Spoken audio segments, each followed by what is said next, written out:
Now I will just give the word to Arnaud,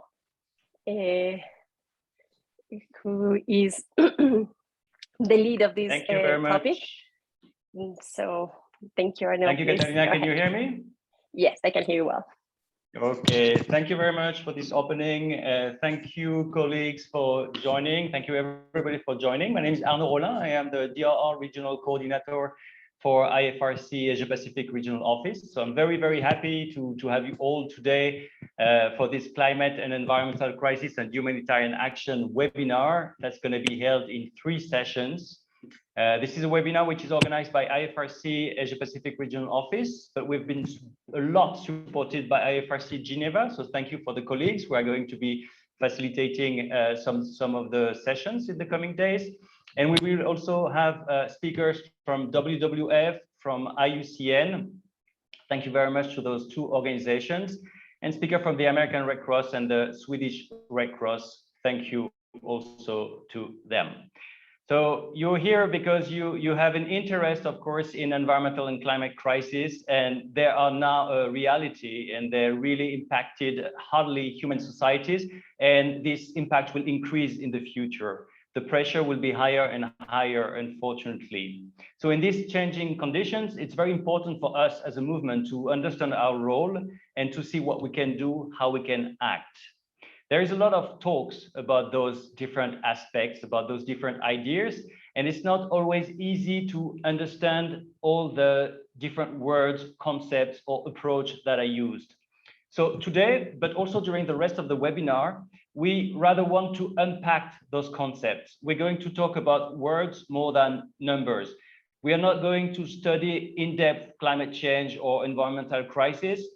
We are rather going to see a little bit how those different concepts, ideas, and approach aligns, how they fit together, and what do they mean. So for that, we're going to have a storyline during the 3 days. And we had, of course, to divide concepts, to simplify some things, to take shortcuts sometimes. And to do that, of course, it gives a bit of a simplistic sometimes image of the different concepts we're going to talk about. Nevertheless, we thought it's a good introduction to all this, and we hope it's going to raise appetite for further discussion, reproduction of this webinar, or maybe other more targeted and specific webinars. We will ask you this at the end of this webinar. But for now, please. Thank you very much for joining again, and very, very happy to have you with us.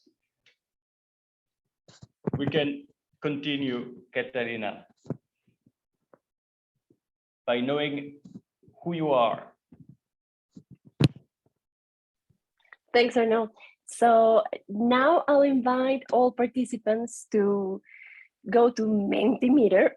So we want to get to know you all. I see that some of you are already introducing yourselves on in the chat box, but we want to have a bigger picture. So I will ask you all to go to menti.com and use the code that is in the screen right now, and I will share my other screen at the moment. Sorry. My other screen is here. Okay. Hope you can see it shortly.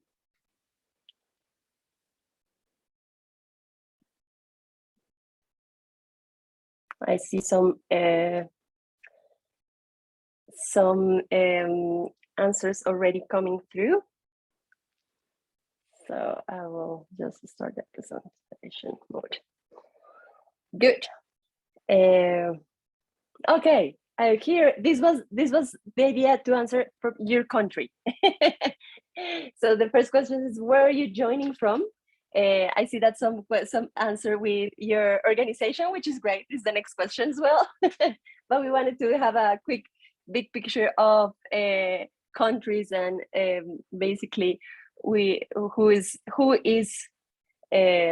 everyone is quite a very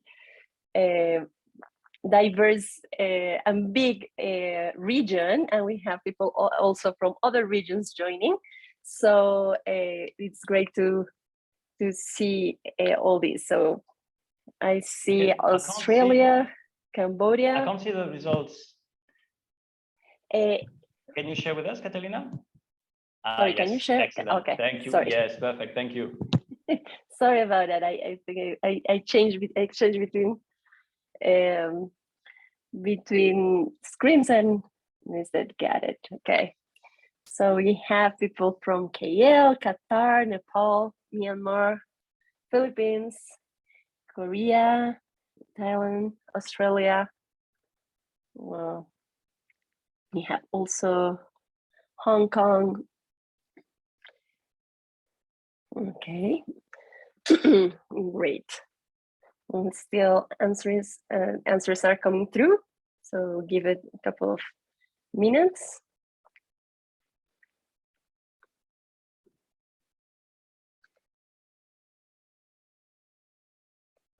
For those of you that are just joining, we are basically starting a quick couple of questions through Mentimeter to know who is in the meeting.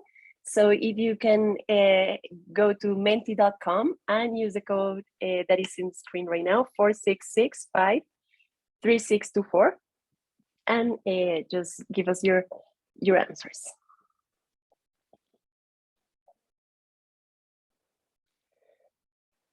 Perfect.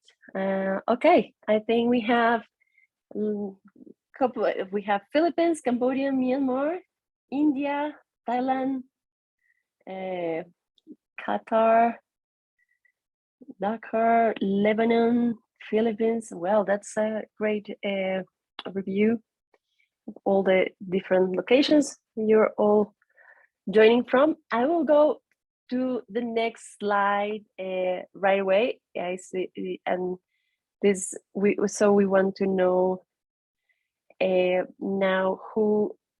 Okay, I see some still joining. I see we have 56 participants. I maybe just give 2 more seconds to this question. We have Germany, Bangladesh. Okay.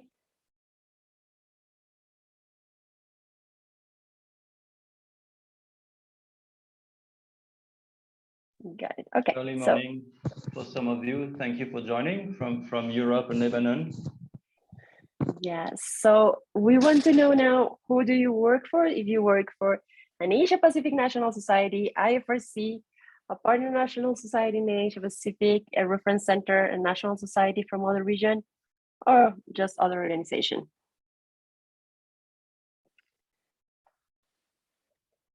Okay, we have a lot of people from IFRC. Good. NSS, Asia Pacific National Society is good. Okay, I'll let.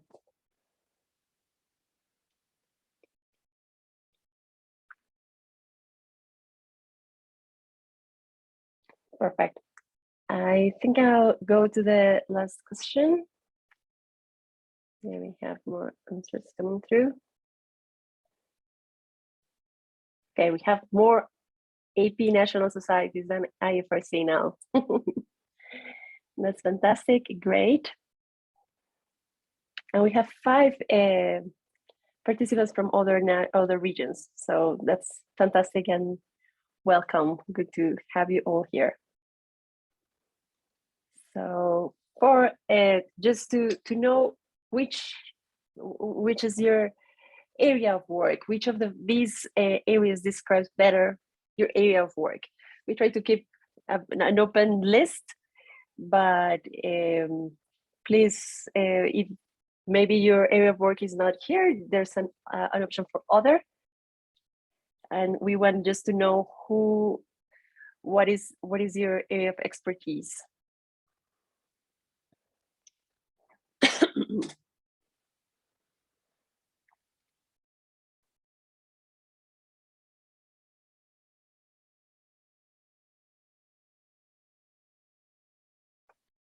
Okay, we have definitely a DRR community here.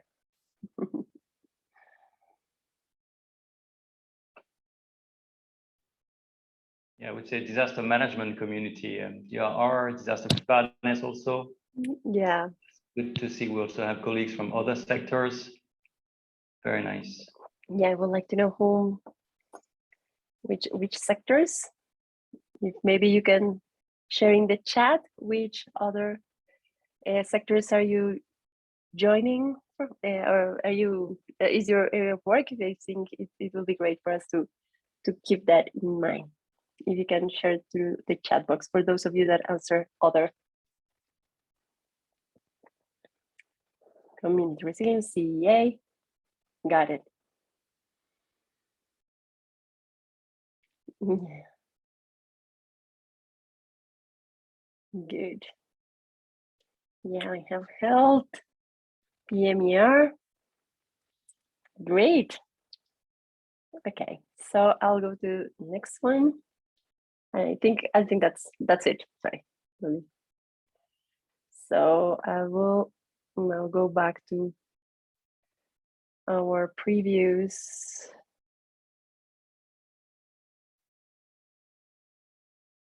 one. Thank you, Catalina. So our objective really is to sensitize and raise awareness among the Red Cross Red Crescent network, mainly in Asia Pacific, but we are very happy to have colleagues from other regions. It's great, of the importance of nature, climate, and all the crises we are under at the moment in humanitarian action.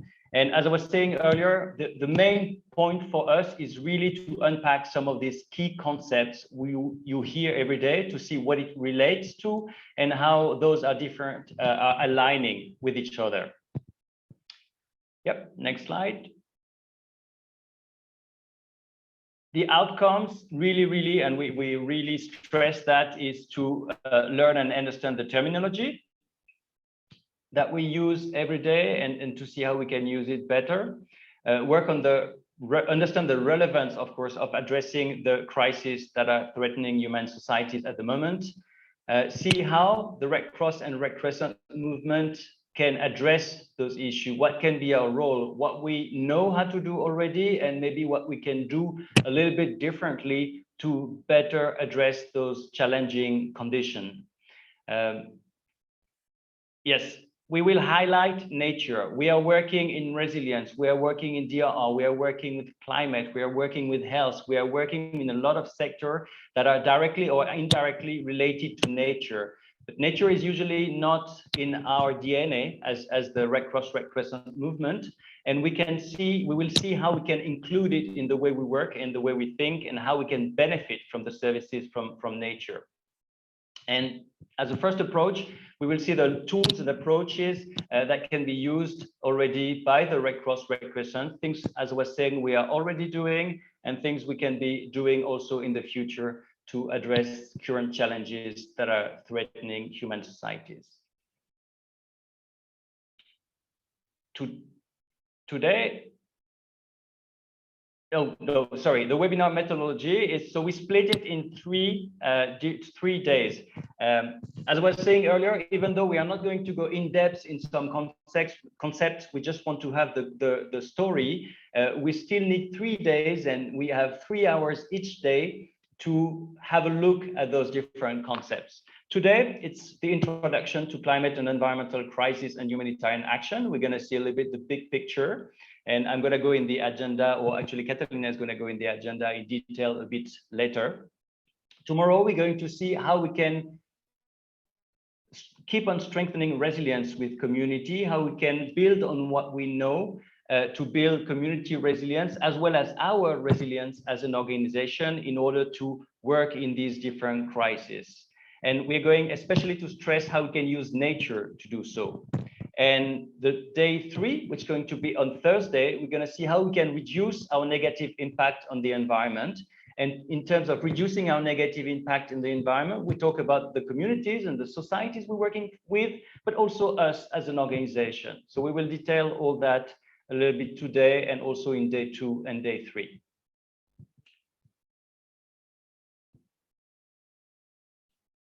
For today, we are mainly going to bring the big picture. So trying to see a little bit the different concepts of nature, of the triple planetary crisis that is threatening human societies.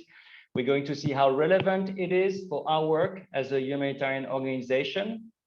Then we're going to have a look at what we already do. We're going to have a mapping of what the Red Cross Red Crescent network is already doing and how it's already doing it on the ground, as well as in the organizational institution, joining some international tools that are currently being developed to address the crisis. And we're going to showcase, as I was saying, what the Red Cross Red Crescent is doing on the ground to work with nature and to evolve in this climate and environmental crisis. We're going to have, after that, a little bit of really discussion of organizational discussion. What is our strategy and how climate and nature fit in our planning also. Yes, next. And Catalina, I'll let you detail this. Thanks, Arnaud. Sorry, my voice is weird. Well, I will go into the agenda for today. We are right now in the opening where we are introducing all the objectives for the series, for the webinars, and for today's session. After this, we will start a session that Arnaud will lead. Regarding setting the scene on what nature, climate, and environmental crises are, and why they are important for humanitarian work. So he will give us that big introduction to the topic that we will be discussing during these 3 days. After this, we will have Sandeep Chamling Rai from the Global Adaptation Policy Senior Advisor for WWF, who will join us and discuss on the Red Cross Red Crescent and international context for climate and environment. After this, we will have Patrick Bolt, this is a consultant from IFRC, who will explain us about the Red Cross Red Crescent experience on environmental action, just to give us a quick idea of what is being done already. After this, as already Arnaud mentioned, we will talk about the Red Cross Red Crescent planning with climate and environment in mind. For this, I will introduce the climate charter, and Fazli will introduce all the 2030 strategy and planning. After that session, we will have a break, and we will come to this group discussion on how to start integrating climate and nature approaches into our work. So basically, if that group discussion will be kind of a review of what you have learned and review during the day, and we will have the opportunity to discuss with your colleagues from all over the region and other regions, as we know, to kind of get more into the details on how we can continue working on this. And after this, we will have the closing. That's the agenda in general for today. Now I will quickly just show you the survey results as we discuss, as we ask you all to register. We ask you a couple of questions about your knowledge, just to assess how was everyone feeling about this topic.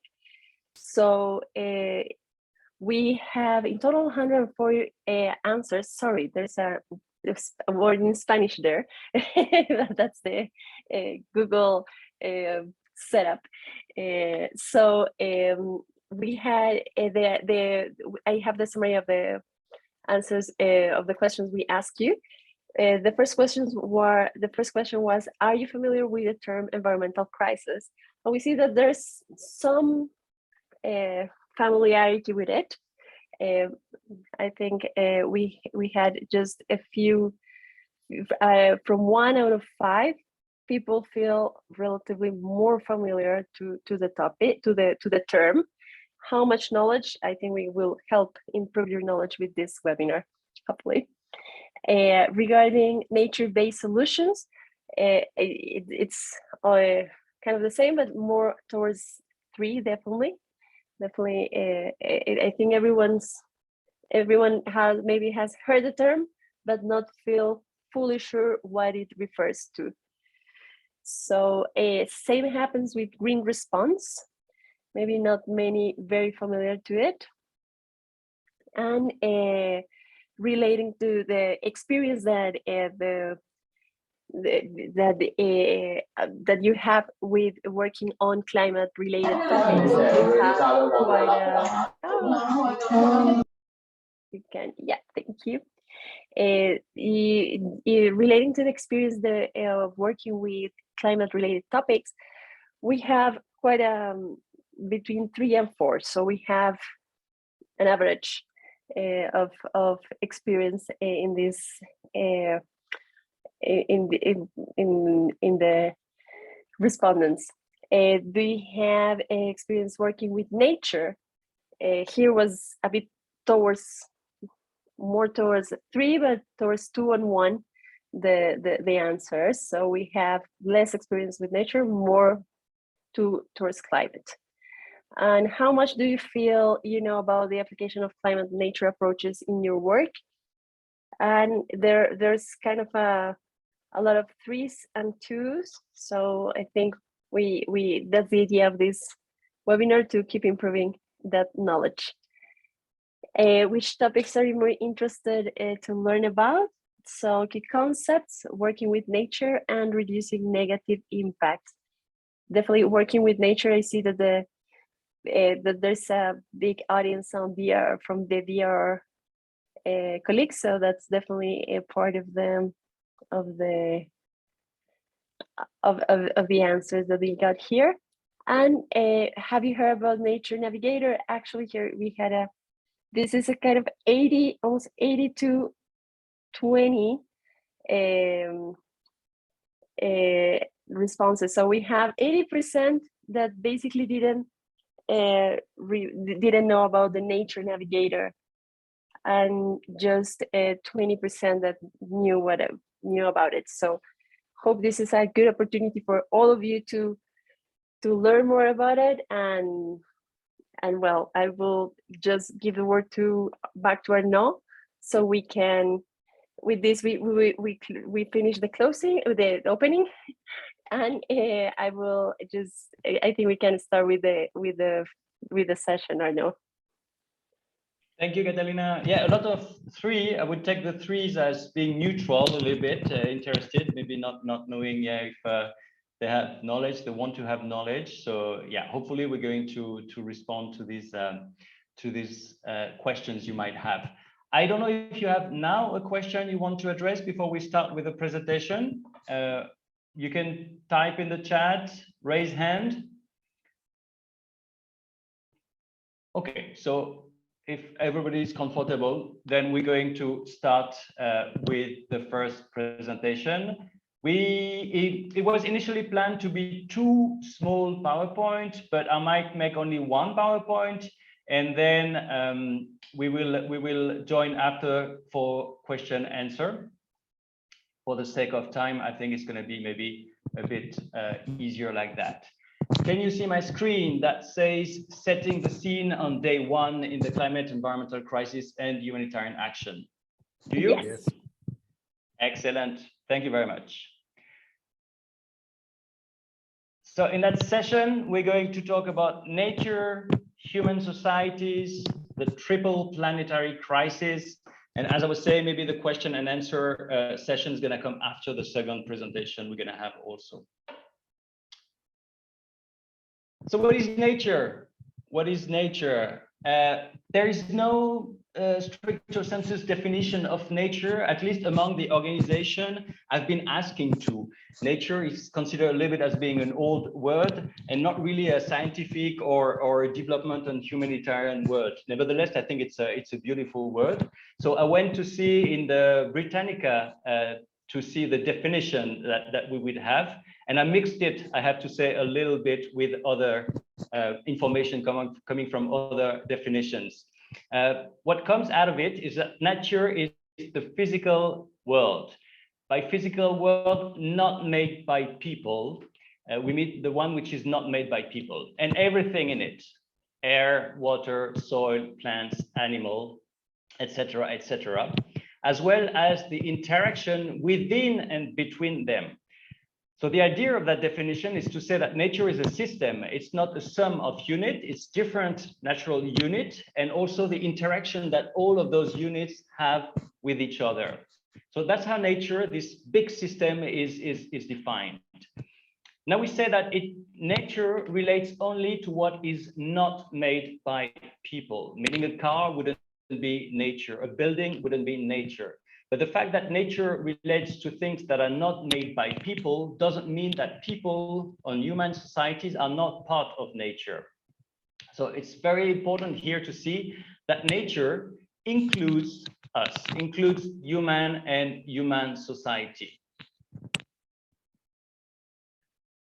You can see here at the bottom, we're going to use a little bit this little drawing of a network, which is a system where the blue dots would be human and human societies, and the gray dots would be the other units composing the big nature system, and the little, and then you can see that it's linked, everything is linked. These are the interaction within and between them. Now let's see nature and society interaction. Well, human and nature are interconnected. Think about the air you breathe, the water you drink, the food you eat, everything comes from nature. I've read somewhere that human and nature were interdependent, but I think that we are clearly depending on nature as human beings. It might be a little bit less true for nature. That's probably and certainly less depends on human being and human societies. We know that we are shaping nature. Human societies are shaping nature. Okay, sorry for that. Okay. So human societies are shaping nature, and you can see here this beautiful example of what human being can do to shape the environment around him. Here, these are fields in a desert area, and here these are the beautiful rice paddy in South Asia. Human societies are shaping the nature around them, but also nature shapes human life back. And this is really important to see when we talk about interconnection, that it goes in two directions. We have two examples here that I want to show as how human societies can be connected to nature, but these are historical examples, and they might be sometimes a little bit subject to discussion among people. Of course, none of us were there at the time, so we can't really say that it was for sure what happened. But nevertheless, we can see in history example of misuse, mismanagement of natural resources that finally led to the end of societies. And the Maya civilization is always quoted as being one of those civilizations. Maya society was very strong society in Central America, living in the jungle, and very strong in developing buildings and agriculture. I'm sorry, so I think someone is not muted. Can you please check if you're muted? Thank you very much.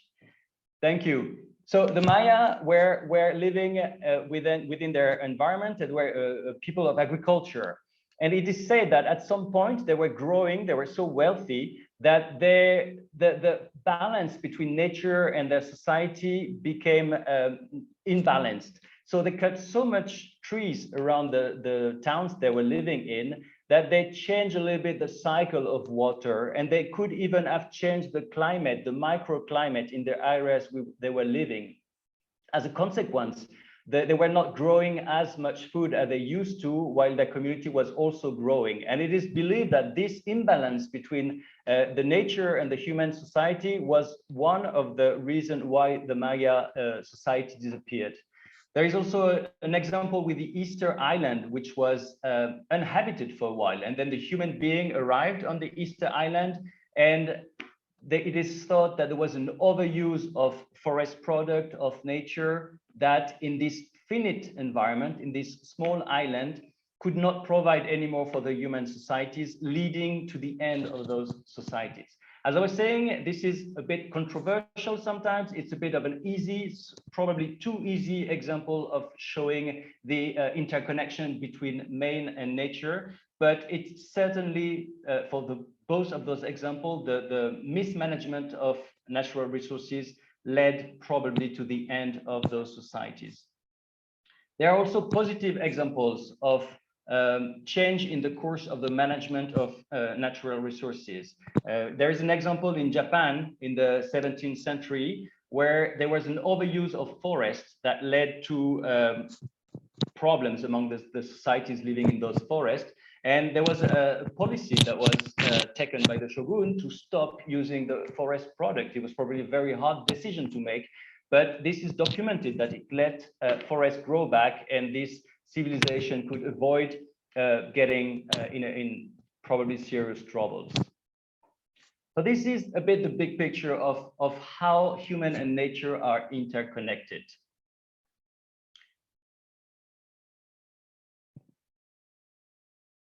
Okay, and now where we are. This is this triple planetary crisis. Nature, and therefore us, human and human societies, are currently challenged by what we call the triple planetary crisis. The first one of those crises is the climate change. It's the one most obvious, the one we talk about the most, the one for which the most concepts and words have been developed. We're going to see that today and also tomorrow. But this is not the only crisis that we are facing. We are also facing a biodiversity loss and environmental degradation crisis. And we're going to discuss that a little bit later. Land and biodiversity is reducing drastically and dramatically reducing. And the third crisis is the pollution crisis that we are also facing. All that together, so it's now triple planetary crisis. Sometimes you would read that there are 4 crises. Let's use this triple planetary crisis as an entry point for us for this webinar. Those 3 crises are creating a stress, are challenging the way our human societies are organized. If we look a little bit at the first crisis, the climate change. So I just put a little diagram here, but I think you're all now familiar with the difference between climate and weather. Climate is really, when we talk about the long-term, means how the temperature is rising, how the events are changing, but not from one day to the other, not from one season to the others, but really on the long term. 10 years, 20 years, 30 years, 50 years ago, things were different on average. And this is really what we talk when we talk about the climate. And we know now that the temperature is 1.2 degrees above what it was on Earth before the industrial era. We can see, we can witness, but we can also measure. It's not a feeling, it's a fact that event patterns are changing. We have more extreme events. The driver of this climate change is a lot due to human activities and to the greenhouse gas emissions. Those emissions come from production and consumption from all of us, transportation, land use, change in land use also, agriculture, energy, etc., etc. So this is the first crisis, the one we are more familiar with. The second crisis is the biodiversity loss and environmental degradation. Today on Earth, 75% of the land surface is altered. It's not what it used to be before human being came in. 25% of the animal and plant species are threatened, and we are intimately linked to nature. We are linked to the air, we are linked to the water, but we are also linked to the and animals and plants. Here we can say that for just as an example, those animals and plants are source of food, source of medicine sometimes, and other well-beings that we will talk about a bit later. The drivers of this biodiversity loss and environmental degradation is mainly the land use change, deforestation, agriculture. We're expanding more and more. Pollution also in waste, where animals and plants can't live anymore in their environment. The climate change, of course, is a crisis, and it's also driving this one. All of overuse of natural resources, mismanagement of natural resources on a general note leads to this biodiversity loss and environmental degradation. And finally, the third crisis we are facing is the pollution crisis. We see that air is polluted, the land, soils are polluted, the water is polluted. The driver of that is also mainly linked to human activities.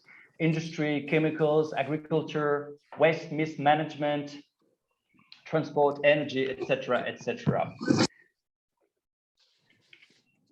This triple planetary crisis is threatening us. There is somebody also unmuted. Okay, can you please mute? Thank you very much. So this is the triple planetary crisis that is threatening our human societies. And we can see that we are cause and consequence of those crises. You can see that the pollution is mainly led by human society, but the pollution can also lead to a biodiversity loss and environmental degradation in some areas. We can see that we are also fueling climate change by our activities. And climate change is probably also, we can find examples leading to environmental degradation and biodiversity loss. Animals that live in a certain place can't live anymore if the temperature change, if the weather is changing too much, the climate is changing too much. So all those crises are feeding each other. It's a very large negative spiral in which we are. And of course, this has an impact on us. These are the stressors that human societies are facing. Some of those stressors are here, just to put a word on it.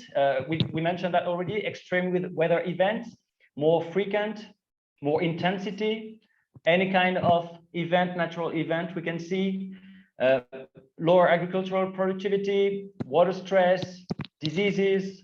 We have a lot now of challenges that we are facing. And those challenges have an impact that we can already witness. Loss of livelihoods, damage to infrastructures, migrations of people, unfortunately, loss of lives, etc., etc. And these impacts are not equally felt among human population. The most vulnerable are most affected by this triple planetary crisis more than others. Okay, this was the first presentation.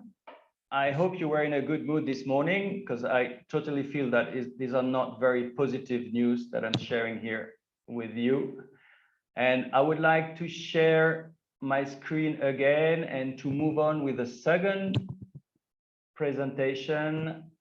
And I will ask maybe Catalina to confirm that you can see my slides. Yes. We are on day 2, why nature is relevant to our humanitarian work? Yes. Okay. So let me keep on moving with that. So we're going to follow up on the triple planetary crisis, talking about the norm that we are now in. What the humanitarian sector, and by humanitarian sector, we mean us as the movement here for this webinar, what the humanitarian sector was us have to do with nature, and how we can change the way we are working also. And I will especially highlight 2 entry points on changing the way we are working. Strengthening resilience, this is not a new word, but strengthening resilience and environmental sustainability are the 2 angles, 2 approaches we chose to discuss further during this webinar. So here is our triple planetary crisis. Okay, if that was hard to hear, this is now the introduction of the Climate and Environmental Charter for Humanitarian Organization, a document that was made by IFRC and ICRC, where a lot of humanitarian organizations have signed. And Catalina will present this charter a little bit later today in the afternoon. But just by reading the introduction, this is the first sentence of this charter. Today's climate and environmental crisis threaten the survival of humanity. So I think all is said now in that sentence. Everything in our life is affected: physical and mental health, food, water, economic security. It is now threatening the survival of humanity. Second point is that the most vulnerable, and especially those who have contributed the less to those crises, are today the most affected by those crises, and they hit the hardest. And the third point, it's only getting worse. It's here to stay. It's now the norm. So this is where we are now, where we're standing facing this triple humanitarian crisis. What can we do us as the movement? Well, we are very, very linked, of course, to all those crises I was mentioning earlier. Nature impacts the humanitarian sector. Climate and environmental crises can trigger humanitarian crises, migration we've seen, and other types of disasters. They can worsen a crisis. There is a strong link between conflict and climate change. And they can create new, they can not only create new crises, but also make it more difficult to solve crises. And they can undermine our humanitarian operations. It can be very difficult for us to intervene in places that are strongly affected by those crises. And something we should know also is that we are also part of the problem. Our programs, our operations, but even our support functions are creating also partially the problem. We are emitting carbon, we are emitting greenhouse gases, so we are also polluting. So it's also concerning us because we are part of those crises, and we somehow fuel those crises with the energy, transport, logistics chains, waste management, etc., etc. So knowing now that humanitarian sector and nature are interlinked, we need to change the way we work. We're going to aim at changing the way we work. And this is, again, the Climate and Environmental Charter here for humanitarian organization that states a few lines below what I've just read, that our ability to protect the lives and the rights of present and future generations depends on whether we make the right choices now. So we need a radical transformation urgently to prevent further deaths and suffering. So this is really a crossroad which is highlighted by this Climate and Environment Charter to change the way we work, because those crises are here to stay. So I just highlighted a few examples here on the right of the way we work. This Hummer car, I'm not sure it's true or not. I think it's a Red Cross Hummer car. I don't know if it's real or not, but definitely this is a source of emission. And we don't want to be radical. I mean, sometimes it's useful and it's needed to do this, but we have to integrate when we do it, at least. And this is more the message, I would say. There is a meeting there, as even for those of us who are working in an office, we are also participating to the pollution with the AC, for example, or if we for the waste management. A lot of things concerns really everybody. And also in our operations. So below there is a waste management system that was implemented in a camp. That can be something also we can do to help managing those crises. What can we do more in details? And I'm just really going to talk very quickly about it because this is going to be discussed further today and later tomorrow and also on Thursday. But we can see that we have two main entry points to support societies in the midst of those crises. And the first entry point is to work within the crisis. It's to work within this challenging environment, permanently evolving different environment where events are stronger, where things are changing. And we can keep on doing what we know how to do, which is resilience strengthening of communities, but also of ourselves. So this is the first entry point. And you can see the arrow is below. The arrow is targeting what was earlier in the presentation, nature, human societies, and all the different units around us. And we can work on this aspect. This is one entry point. And this is going to be shown by this little tree during those different days. When I say working within the crisis, we can be part of the solution with resilience strengthening. So as I was saying, we really talk about external and internal resilience. External resilience being the way we strengthen resilience of the communities we are working with, but also internal resilience, how we can become an organization which is more aware of those changes that are happening and more ready to absorb all those changes. So this is one entry point. Really, this is what we're going to unpack tomorrow. It's about strategic, operational, and programmatic integration of the crisis and the effect. The way we work needs to be aware of those crises and effect. And some of those activities that I've listed below, as well as approach or tools, we are already doing. And we can keep on doing those, or we can sometimes tweak a little bit the way we're working. We can bring a new angle to what we already know how to do.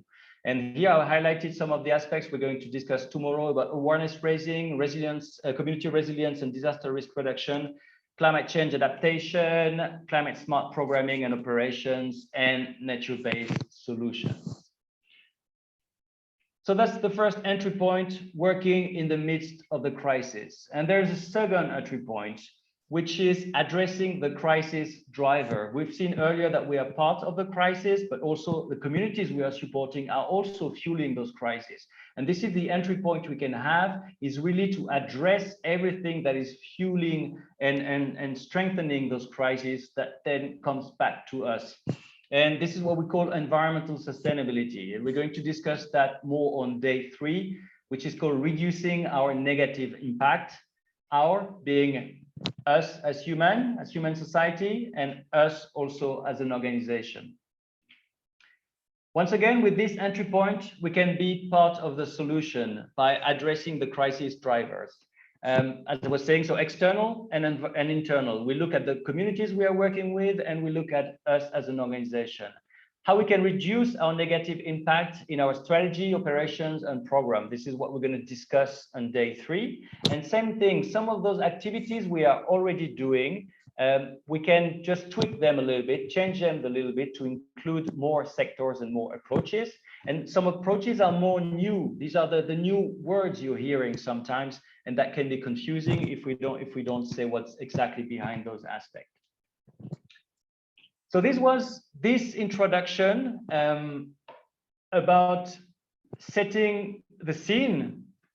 I hope I did not kill everybody's joy, and it was not a too dark scene, but it is a very challenging moment for humanity. And that's why I'm really happy to have you all here. It's a key moment for humanity, and we are a key organization to address those challenges and to really support human societies and really face those challenges and succeed, of course. Do you have any question?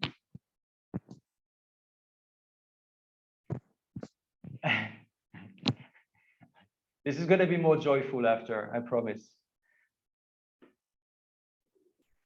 Hi, Ronald. Yes.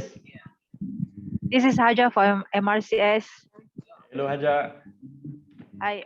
It seems like this is new topic for me, and I'm hoping that afterwards, some of the terms can be explained, detailed, and hopefully that some of this work will be our next project in MRCS, because it seems like we are still new in this sector. So hoping that you can help us doing this together.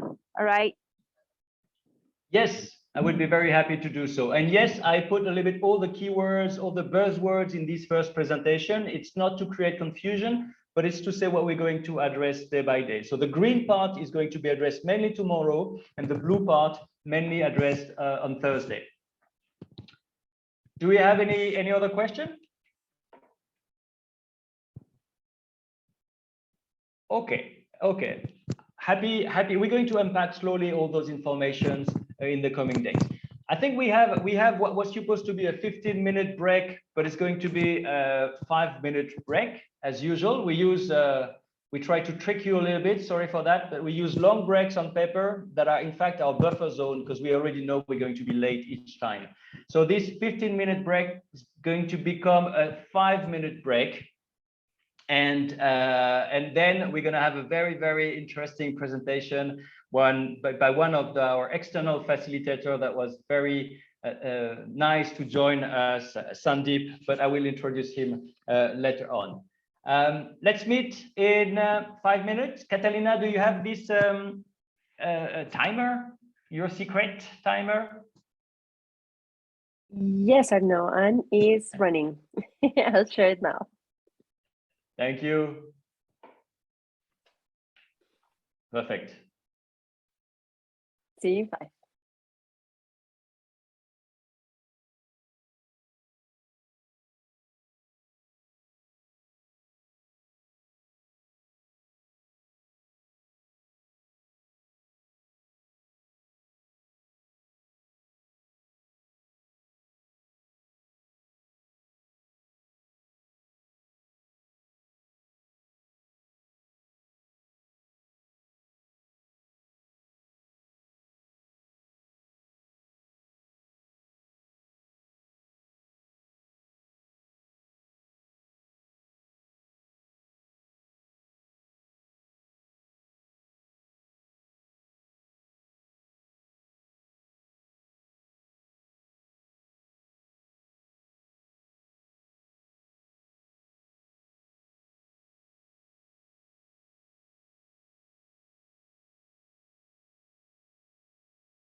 Hello, everybody. Hey everyone, we are back. Welcome back.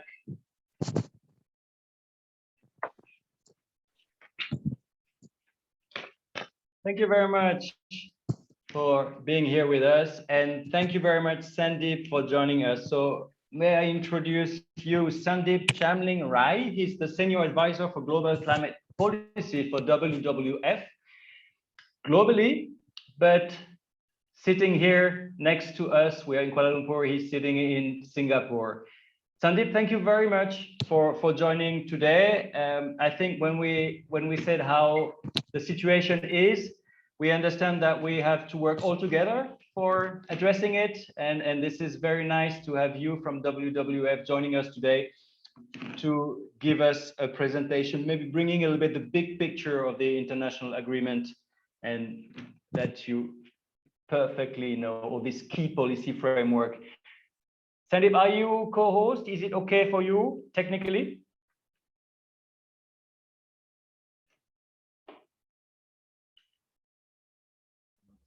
Yeah, can you hear me? We can hear you now, yes. And can you see my slide? Your slide as well as you. Okay, great. Thank you very Let much, me know when Sandeep. you want me to start afternoon. Well, I think you can go now. It's okay. Thank you very much. Yeah, thank you so much for this opportunity and thank you so much for the introduction, Ahnu, and really pleased to be here. So I have been asked to give a brief overview about the key policy framework on climate and environment, and I will try to do my best after Ahnu, his excellent presentation. So in terms of my expertise, I have been following the climate negotiation process for almost now 2 decades or so. So my most focus is on the climate negotiation process, but I had also touched briefly on the SDGs, the Sustainable Development Goal, and the Sendai framework. But I'm being upfront; those are not my expertise, but I know how they interlinks. So so I will take around 15 minutes. I have a longer slide. But I assume those slides are there for other colleague to reflect later on, but I will try to finish my presentation in 15 minutes, and we can have a Q&A after that. So just to start, just to show this chart, this is the annual temperature increase of Singapore from 1901 to 2018. So if you look on the on your left-hand slide, left-hand area, all these blue are, I would say, those are the cooler temperature, but and in the earlier year. But as we move toward the right hand side, every year the temperature increasing, and this is actually true worldwide, not only in the context of Singapore. So just to give a snapshot in terms of what the things are from the pre-historical pre-industrial level until today. So global temperature is increasing everywhere, and just to give, there are a couple of reports I really want to highlight, especially the World Bank report, which really say by 2050, at least 140 million people will migrate from one place to another. That's on the groundswell report. And the impacts on disaster are not only happening in developing country, but also in developed world. This is the next clip from where in South Korea in 2020, 30 people died. And this is the clip I always use from your organization, IFRC, on the World Disaster Report, which really talks about more than 400,000 more than 400,000 people died in last decade, and 1.7 billion people were affected by climate and weather-related disaster. So this is really happening. And to be precise, currently we are above 1.1 degree temperature increase above pre-industrial state, and we are already seeing those kind of impact. So just imagine what happens if we hit to 1.5 degree. And this is just a very quick snapshot in terms of what's happening in this year, in 2022. The flooding in let's say in Bangladesh or South Asia, all the way to heat stroke in the Europe, or in let's say extreme rainfall in South Africa, or if we talk about the climate-related disaster in US, for example. So the impacts are happening worldwide. Just along in the US only in year 2021, around 152 billion billion, I would say, impacts were happened, billion cost of impacts were happening only in the US. So, and there were more than 700 people died. So this is happening worldwide. Now, who is the moral culprit? So over here, this is from the IFRC Working Group 5th report, but this is actually true even in the IFRC Working Group 6, where the CO2 coming from the fossil fuel and the industrial process is the major, I would say, culprit causing this global increased temperature rise. And if you look in terms of, if you take towards the high mitigation scenario, we can hit around 1.5-degree temperature rise. But if we do our business as usual scenario or emit whatever things we are doing, not changing the way that we work, live, and eat, our temperature will exceed around more than 4-degree temperature globally by 2100. So that's quite high. And what's the risk? For example, this is really, I would say, critical, especially for both IFRC and WWF, because if we exceed 1 degree, then the unique and threatened system, like the critical ecosystem and the extreme weather events, will be exceeded. So these are the, I would say, the graph which really talks, and so the really red things will happen in unique and threatened systems and the extreme weather events. So the vulnerability will increase as the global temperature increases. So to address this, in 1992, under the Rio Summit, the United Nations Framework Convention on Climate Change, or UNFCCC, were adopted. And that came into force in 1994, which ultimate objective is to prevent dangerous anthropogenic interference and to adapt naturally to climate change, to ensure that food production is not threatened, and also enable economic development to process for sustainable development. And in 1997 at COP3, the third conference of party that took in Kyoto, Japan, they adopted the Kyoto Protocol, which was legally binding instrument and or legally binding global target, which really asks the developed country to reduce the emission by 5.2% with the baseline of 1990 level by 2012. So that was the Kyoto Protocol, and it was adopted in 2007. But there was nothing after the Kyoto Protocol was established. So what has agreed was in Bali in 2007, and there was an agreement under the UNFCCC to come out with a new I would say target after the Kyoto Protocol expires in 2012. And so what's the new target could be, and those needs to be set up by year 2009. And the 2009, the Copenhagen COP took place in Copenhagen, Denmark, which somehow didn't succeeded in making so. So Copenhagen was a failure COP in the climate process, though there are some bits and pieces that's good, but this was a failure COP. So after 2 years down the road in Durban in South Africa, again, all parties came together and they, with an agreement, they came that we will come up with a new instrument by 2015, and that new instrument will be a globally binding instrument, globally binding instrument, and that's how the Paris Agreement came into force, or came into play in 2015.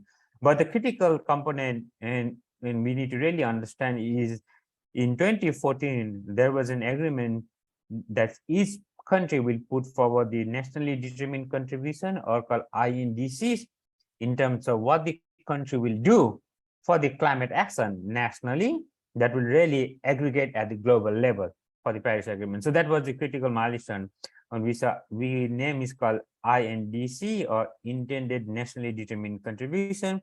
And after the Paris Agreement was endorsed, and it's called the NDCs, or Nationally Determined Contribution. Now everybody talks about the NDCs. So that's a difference. So the Paris Agreement came in 2015. And I just want to highlight the 3 critical components, or 3 key articles of the Paris Agreement. The article 2 really talks about holding the increase of global average temperature to well below 2 degrees above pre-industrial level, and to pursue effort to limit the temperature increase to 1.5 degree above pre-industrial level.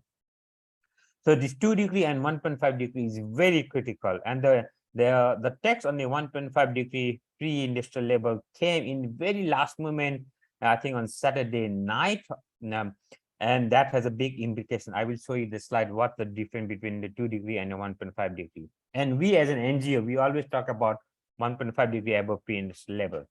The Article 7 of the same agreement really talks about establishing the global goal on adaptation that enhance adaptive capacity, strengthening resilience, and reducing vulnerability to climate change, that really contribute to sustainable development goal to ensure adequate adaptation response in the context of temperature increase scenario as highlighted in Article 2.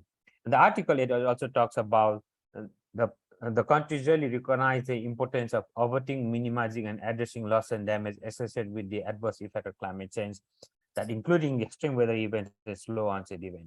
So the loss and damage is really coming up. I think in each article we can talk for hours, but I'm just giving a very brief overview on those elements. And what we had really seen is this pre-INDC scenario. If you look, the temperature was really going up towards, let's say, 2.7 degree plus wall, but with the NDC, there was slightly, I would say, bending the curve towards 2 degree or towards 1.5, but still there is a lot more to be done, and that's really needs to happen sooner than later. And over in this graph, I really want to show in terms of what is the climate risks in 1.5 degree temperature versus 2 degree global warming above pre-industrial level. So just to give example, in terms of extreme weather event, I'm just giving one example. There is 100% possibility of extreme flooding in 1.5 degree temperature rise. But if you refer that to 2 degree temperature rise above pre-industrial level, there is 170% of increase in flood risks, and this is quite a big number.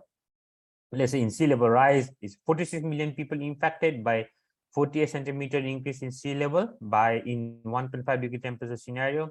In 2 degree, there is 49 million people will be impacted by sea level rise of 56 centimeter high. So that's quite big variation. So it's not incremental, it's extreme things. And this is from the IPCC 1.5 degree report that was launched in 2018. So this infographic is made from that particular report. So let's talk very briefly on the adaptation, because I saw Ahmed also talk about adaptation and resilience building. So in the climate space or in the climate negotiation process, the adaptation is part of the part under the National Adaptation Plan. The National Adaptation Plan was established under the Cancun Adaptation Framework in 2010. That really identifies or helps to identify and meet and long-term adaptation needs, and to develop and implement those strategies and programs to address those needs in developing country. And those NAPs needs to be country-driven, gender-sensitive, and participatory and fully transparent approach. And so far, only 39 countries have submitted their NAPs. There are many hurdles on that, and most probably by the end of this year, there will be many NAPs coming forward. In the Asia Pacific region, there are only a few countries that have submitted NAPs so far. You can see all the document in this source, but that's what the NAPs in. So the ultimate objective of the NAPs is to reduce vulnerability of climate change impacts by building adaptive capacity and resilience. That's the ultimate objective of the NAPs. And it has both the development phase and the implementation phase, where the development phase is basically trying to understand, laying some of the groundwork, some of the preparatory element, developing some of the implementing strategies, and implementation phase, you implement those strategies based on your vulnerability assessment, and the implementation will be on the sector specific, like water sector, agriculture sector, health sector, let's say industry or infrastructure, even in biodiversity sector. So is on sector specific, I would say, process happens, and also go back to the reporting, monitoring, and reviewing process. That's the whole NAPS process. And then the INDC, this is separate document or separate, I would say, component, which really talks about identifying the national climate targets that include both mitigation and adaptations in terms of how countries are responding towards the Paris Agreement commitment of stabilizing our global temperature to 2 degrees and well below 1.5 and building resilience. But after the Paris Agreement kick in, now we call is nationally determined contribution. So every country needs to put forward the nationally determined contribution. The first INDC or now NDC was put forward in 2014, and there was asked to revise the NDC by 2020. Many countries have done so, including some of countries in our region like Singapore and others. But there is a ratchet mechanism which really helps each country to how to to build their target. For example, I think 10 days ago, the Australian new government put forward or revised the NDC by saying that they will reach net zero emission by 2050. And the world to be in 1.5 degree temperature pathway, the science is saying we need to achieve net zero by 2050. And so there's a new terminology. I think there's whole detail on that, but that's where we need to really head on.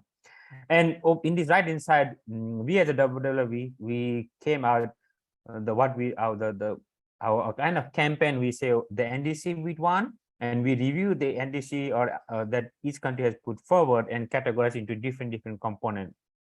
For example, over in the right hand side, let's say Colombia, Costa Rica, let's say Dominican Republic, those NDC were really good because there was high target, there was good adaptation plans, and everything was perfect. But in the left hand side, if you talk about Brazil, New Zealand, Russia, there were not strong mitigation target, not much good, I would say, adaptation component part, and there's those NDC is not a good way moving forward. So this is just a giving a snapshot in terms of which NDCs are good, which are in midway, and which are really bad NDCs. So this is on evolving process. We are really working on that part in terms of showing the overall picture of that. Now, in this slide, I really want to differentiate what the NDCs and the NAPs means.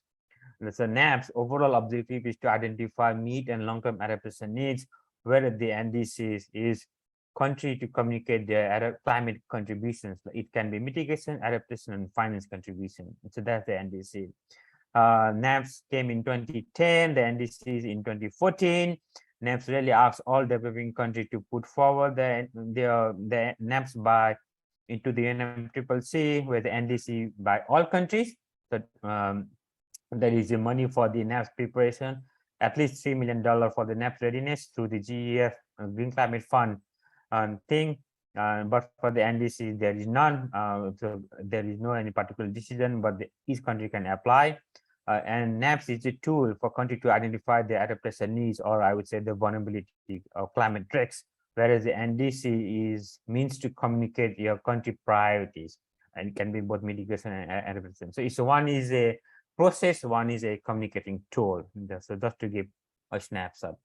And before I mentioned the ratcheting mechanism, so ratcheting mechanism, what has been agreed in the Paris Agreement is that every country will update their, let's say they put forward their first NDC. Now we are in the first NDC implementation phase. There will be a global stock take in year 2023. So next year, which really talks about, because our ultimate objective is to a 1.5 degree temperature rise scenario and reduce vulnerability. But we are not there. So what we really want to, and how to, what is our lacking and how to reach there will be reviewed at the global stock take process. And the next NDC will put forward in year 2025, where those loopholes or those shortfalls can be really incorporated into the next NDC. And this happens every 5 years. So that's why it's called ratcheting of mechanism, until and unless that we hit towards the Paris Agreement temperature target or Paris Agreement ultimate objective. So that's how the ratcheting of mechanism comes forward. The global stock take process is happening, will happen next year, but whole process already started. Now, let me quickly jump to the SDG, the Sustainable Development Goal. The Sustainable Development Goal was also agreed in 2015, is the call of action by all countries, poor, rich, or middle income, where the main slogan is no one left behind. And the Sustainable Development Goal are the blueprint to achieve a better and more sustainable future for all, and that address the global challenges that we face, like poverty, inequality, climate change, environmental degradation, peace, and justice. So that's how the SDGs is formed. And SDG has 17 goals and 169 targets. Well, you can get into all detail over here, but just to give very snapshot in the goal number 1, that is no poverty or in poverty in all its form and everywhere, where it talks about eradicating poverty, extreme poverty for all people everywhere by 2030. And so these are some of the targets. So goal number 1 has 7 targets, and many different goals are different targets that all form into 169 targets overall in SDG. And the second, the global framework is Sendai Framework for Disaster Risk Reduction. This is also from 2015 to 2030, where the ultimate objective of the Sendai Framework is to reduce is the reduction of disaster risks and loss of lives, livelihood, and health in the economic, physical, social, cultural, and environmental aspect of person, business, community, and countries. And this is also part of the UN General Assembly that was agreed in 2015, but basically it focused on DRR, or disaster risk reduction. And it has 7 targets. Some is reducing and some is substantially increasing. And all 7 targets really indicates towards the 2030 target. So the SDG and standard framework is 2030, whereas the UNFCCC is 2100, because the ultimate objective is to reach 1.5 degrees 2100. So it's a little bit different from these 2 frameworks. And this is the graph that I really took from the IPCC current report that was released 2 months ago, where it talks about to have a global climate resilient development and is good and much more higher in low temperature scenario of 1.5 degree, but in high temperature rise scenario, there is a lower chance of getting the climate resilient development. And this is really critical. And this graph is really good because it really links the SDG and with the climate. So this is really, I would say, a good graph in terms of how to portray. And the urgency is really real, and we need to really starting today, and every action matters, and every decision matters towards the right path, to achieve SDGs and the climate objective. And the last part I really want to highlight, I hope you guys are completely aware of WWF and IFRC. We had our global partnership that was launched on May this year, and there is 4 building blocks of this global partnership. The first is public perception change, where we really collaborate to develop the communication and PR messaging in terms of changing public perception. Second is to work on national policy changes, especially with the climate adaptation and disaster risk reduction in relevant policies, laws, and framework. And third component, we are really planning to have a scale-up joint community-led program where really we harness the nature-based solution, how the nature-based solution really helps to build climate resilience and also reduce disaster risk reduction. And also building coalition and resource mobilization is our 4th pillar. This is really, I would say, earlier stage. I'm one of the key, I would say, contact person from WWF side. From IFRC, we have Nini and Mels, and I hope some new person will be joining shortly. And we produced a report on 2nd of June, and we launched the report during Stockholm Plus 50 on 2nd of June. You can download the report from the link over here, where we really talk about how the nature-based solution reduce climate change and whether it is a disaster. So the whole, I would say, this partnership on the climate change adaptation and disaster risk reduction through nature-based solution. And we have some plans, some joint work that we are really looking forward working together is coming, some joint reports and tools. We are planning to have a joint high-level event at the COP27 of UNFCCC at Egypt in Sharm el-Sheikh. We are really planning to roll out those global partnerships into national level. So there are already some work and discussion going with WWF and Red Cross France, WWF and the UK France, UK and the Netherlands. So and we really want to see the current understanding in every offices and also the potential interest from the network. So that is really coming up. So let me stop there, and sorry for taking it a bit long, but happy to take any question that you may have now over from now. Thank you very much, Sandeep. That was a very complicated exercise to show all those agreements in only 10-15 minutes. So no problem. You're not late. So thank you for summarizing, of putting everything in one PowerPoint presentation. The big picture, Paris Agreement with the NAP and NDC, SDGs, also Sendai, and how we can also, us as the movement, work with conservation organization through this agreement between WWF and IFRC, and what role we can play also in those different agreements. I don't know if anybody has a question for Sandeep. I see Lisa has having a technical question about sharing the report, the link to the report in the chat. So I can definitely do that, and it's also in this slide in the presentation deck. You can link, but I will definitely put that in the chat as well. It's perfectly fine. It was a question earlier. We were going to share all the presentations, of course, with the participants. So do we have any question? Yes, Olga, please. Hello, hi. Thank you so much for all this wealth of information. Arnold, to you, and Sandeep, to you. My name is Olga. I'm heading the IFRC in East Asia region. And I do have a very silly question, I think. So you mentioned that NAP is a process, whereas NDC is the tool. So once NAP is formulated, is it still a NAP or does it become an NDC? Okay, that's a very excellent question, and many people really confuse that. So NAPS is a process where you identify your, let's say, the adaptation needs or your vulnerability needs, and you submit your NAPS to the UNFCCC. But many countries, what they do is in the NDC, you don't need to do a similar exercise because you already did with your NAPS. So whatever the activities or your priorities are in your NAPS, let's say short-term or mid-term, you reflect that into your NDC, right? So it's like copying and pasting those activities. And for just to give example, let's say Pakistan or let's say Madagascar, when they first submit their INDC in 2014, now we say NDC, they say we are still undertaking the NAPS. So once we identify our adaptation priorities, we will communicate to the NDC. So in the revised NDC, whatever they had done, the vulnerability assessment and the prioritized here, I would say, the adaptation listed adaptation activities, they reflected into the revised NDC. So NDC is where you communicate your priorities. It can be both. I'm talking NAPS is for the adaptation one. Country can do for the mitigation one in the similar exercise. But NAPS really gives in terms of understanding your vulnerability, understanding your mid and long-term adaptation needs, and you reflect those needs into the NDC. So that's only different. Thank you so much, Sandeep. This makes it much clearer.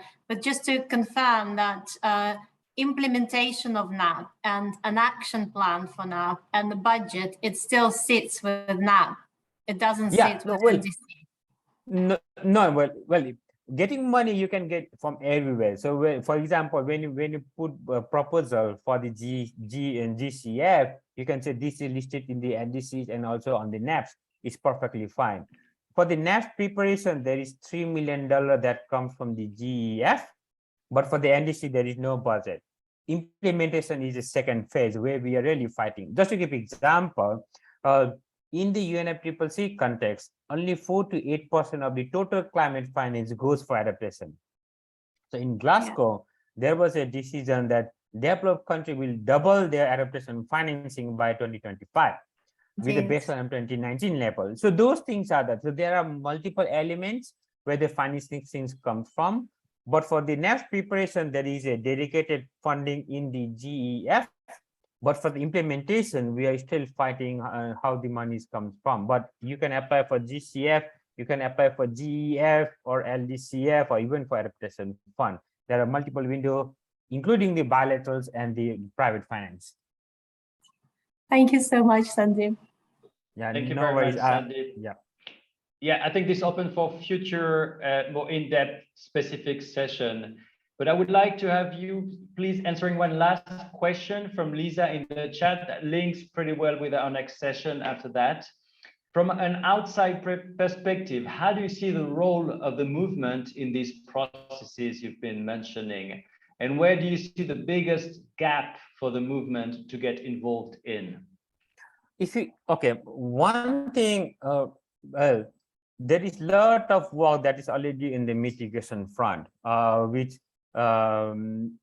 is, and the adaptation is always a shortfall. And now the bigger issue is whole issue of loss and damage. So, and loss and damage means when you cannot adapt to the climate impact, losses and damages happen. And many of the movement is within the space of loss and damage, right? So, but there is a gray area between adaptation and the loss and damage. Just to give example, let's say Typhoon Haiyan, when Typhoon Haiyan hit the Philippines, the whole disaster happens, and there is a recovery issue, and there is also whole post-disaster things happening that needs to happen. And those areas is still vacant where the movement can really play a bigger role. And the whole issue of loss and damage is slowly coming up into this picture. There are I work with some of the colleagues in the movement as well, but the resilience and its linkage with the loss and damage is I would say the stepchild of the stepchild of the climate process. So there's where the movement can really bring the voice, and especially the experience from the ground in terms of the disaster relief and let's say post-disaster recovery and other things. Those lessons really needs to come and reflect, and so that climate change is not only about the mitigation, also about building resilience, and also addressing the disaster is critical, where the movement can really make a bigger role as we move along. And especially we are at 1.1 degree temperature rise. The temperature will really increase towards, let's say, 2.7 degree with the current NDC target. So there is a lot that we can really do, but we definitely need to work on collaboration, and collaboration is one of the key. That's why we did our global partnership. Thank you, Sandeep. I would add maybe on that specific point that even those policies are not too far away from what we do. When we consider the NAPs, for example, they could be bottom-up driven, right? They could be driven by the communities. And I think we have a role here as the movement working with the communities to bring their concern to the upper level and to include those in the NAPs and to be taken in consideration. Yeah, that's true. And just to highlight, because NAPs is not overall, it is sector-specific NAP. So you can go sector by sector where they need to really work at the grassroots level and where the movement can really make a bigger role. And we really have the tools for that. Thank you very much, Sandeep, for your time and for this presentation and this exercise. Very well done. Yeah, pleasure all mine. I will share the report link and I will leave it over there for you guys. And thank you so much for the opportunity once again. Thank you, Sandeep. Talk soon. Yeah, cheers. Cheers. And now, without waiting, we are welcoming our second guest for this afternoon, Mr. Patrick Volt from Banyanir, who is joining us to explain, to illustrate a little bit the different process, the different activities, action in which the movement is already involved when it comes to those crises we've been mentioning. Patrick, please. Cool, thank you, and welcome everyone. I will start straight into my presentation. So I would like to talk about some guidance. We have some new guidance out and also some experiences about nature and the Red Cross Red Crescent. So I'll talk briefly about this new handbook, the Nature Navigator, then scope of actions, as well as some experiences and opportunities. So let's start right in. What is the Nature Navigator? I don't know whether you have had a look at this already. It came out on the 1st of July. The link is in the description. I posted it a bit earlier. So if you scroll up, you can see it there. The Nature Navigator is, of course, a handbook for disaster management practitioners. It targets primarily the Red Cross and Red Crescent movement. And it has a range of different options. We start with starters and we go up to full-fledged nature-based solutions. It comes with two toolkits. One is for applying it. So if you want to integrate nature-based solutions into your projects, for example. And the other toolkit is for facilitation. So that includes all sorts of PowerPoint presentations, teamwork, exercises, and the like. And it's a step-by-step approach towards NBS, and it's also aligned with the roadmap to community resilience that I'm sure many of you are aware of. This is what it looks like, the structure. We have, of course, have a brief introduction. We talk about foundations, things that we all need to know and understand better. You know, how do ecosystems work? How can we use them for risk reduction? And then we have these starter options, a chapter on towards resilience that talks a little bit about further background that we need for resilience programming. Chapter 4 goes through the process. That's basically the part where we are very closely aligned with the roadmap to community resilience. And there's another chapter also on nature and disaster response and recovery. So let's have a look at the book. I've got it here also on the iPad. Works really well on a tablet. You can read it late at night when you go to bed, and have a look at that book. I want to highlight a few things. So let me just adjust the view. So the first thing is, this guidebook is a draft version. It's a public draft version. A final version will be created in 2023. Once you have started using this guidebook and have ideas on how to improve it, click on this link at the bottom of the inside cover and give us your feedback. Maybe you have great ideas on how this can be made more useful. The second thing I want to highlight is that this guidebook is very interactive. Of course, we would like you to read it from start to finish, but sometimes you just need a particular bit of information and you want to find it right now. So you can click your way through this guidebook. For example, at the top menu bar, there are all these starter options. So if I say click on here, starter options, yeah, I go straight there. If you click on the page number, you will always go back to the contents page and so on. Now, one thing I'd like to highlight in particular is the appendix. We try to keep the main body of the text rather short, but there's a lot of information in the appendix. And one of these things is the solution overview and solution fact sheets. So you can go and understand here a little bit more about solutions, possible solutions, and how they can fit with ecosystems and hazards. And then we have these different overviews, hazard-centered, as well as ecosystem-centered overviews.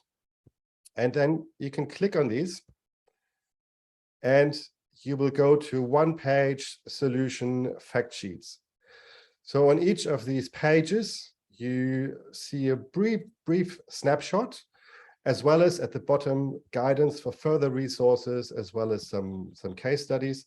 At the bottom right, you return to the solution overview, and you can click your way through the different solutions. So maybe that's all I want to say about the book itself, but I really encourage you to play around with it, to read it, and there's a wealth of information in there that I hope you will find useful. Now, let's go back to the presentation.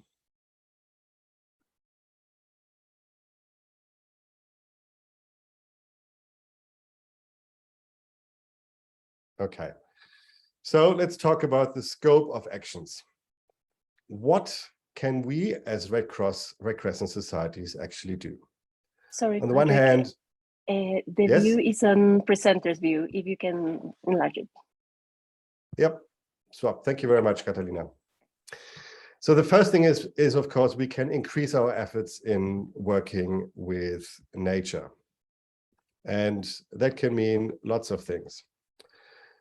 First of all, the objective here is to enhance our positive contributions towards healthy environments through community-based programming. Sorry, Patrick. And ideally, you're still in slide mode. The two screens are showing. Yeah, wait a second. I've got. It's written. Does it work now? No, we still have the two. Okay, Maybe I'll just take off my second screen. Can you see it now? Wait a minute. If it refreshes. No, still have two. Okay, hang on. Just responding to Jacinto, we don't have any French version from the Nature Navigator at the moment, but this will come when there is a definitive version, so 2023, next year. The slide was okay, Patrick, last time. Okay. Okay. Does it work now? Yes, excellent. Good. Perfect. Thank you. Sorry about the hiccup. Yeah, so we can, of course, enhance positive contributions towards healthy environments. And practices can include the starter options, the options to enhance natural resource management, and pursuing nature-based solutions. What does this mean? So, for example, the starters could be small-scale tree planting or vegetable gardening. I'll come to that in a sec. Nature-based and natural resource management is about supporting the sustainable use of water, of land, of wood, and so on, and can be part of DRR. And nature-based solutions are sort of the bigger solution, usually. So that can be about reforestation or restoration of riverbanks, of upper watersheds, or urban greening. The other thing we can do is to reduce our environmental impact. And so that's about reducing the footprint that we have on the environment, considering our role on climate change, ecosystem degradation, pollution, and the biodiversity crisis. For a national society or for the IFRC, that can include institutional greening, or specifically green response and recovery.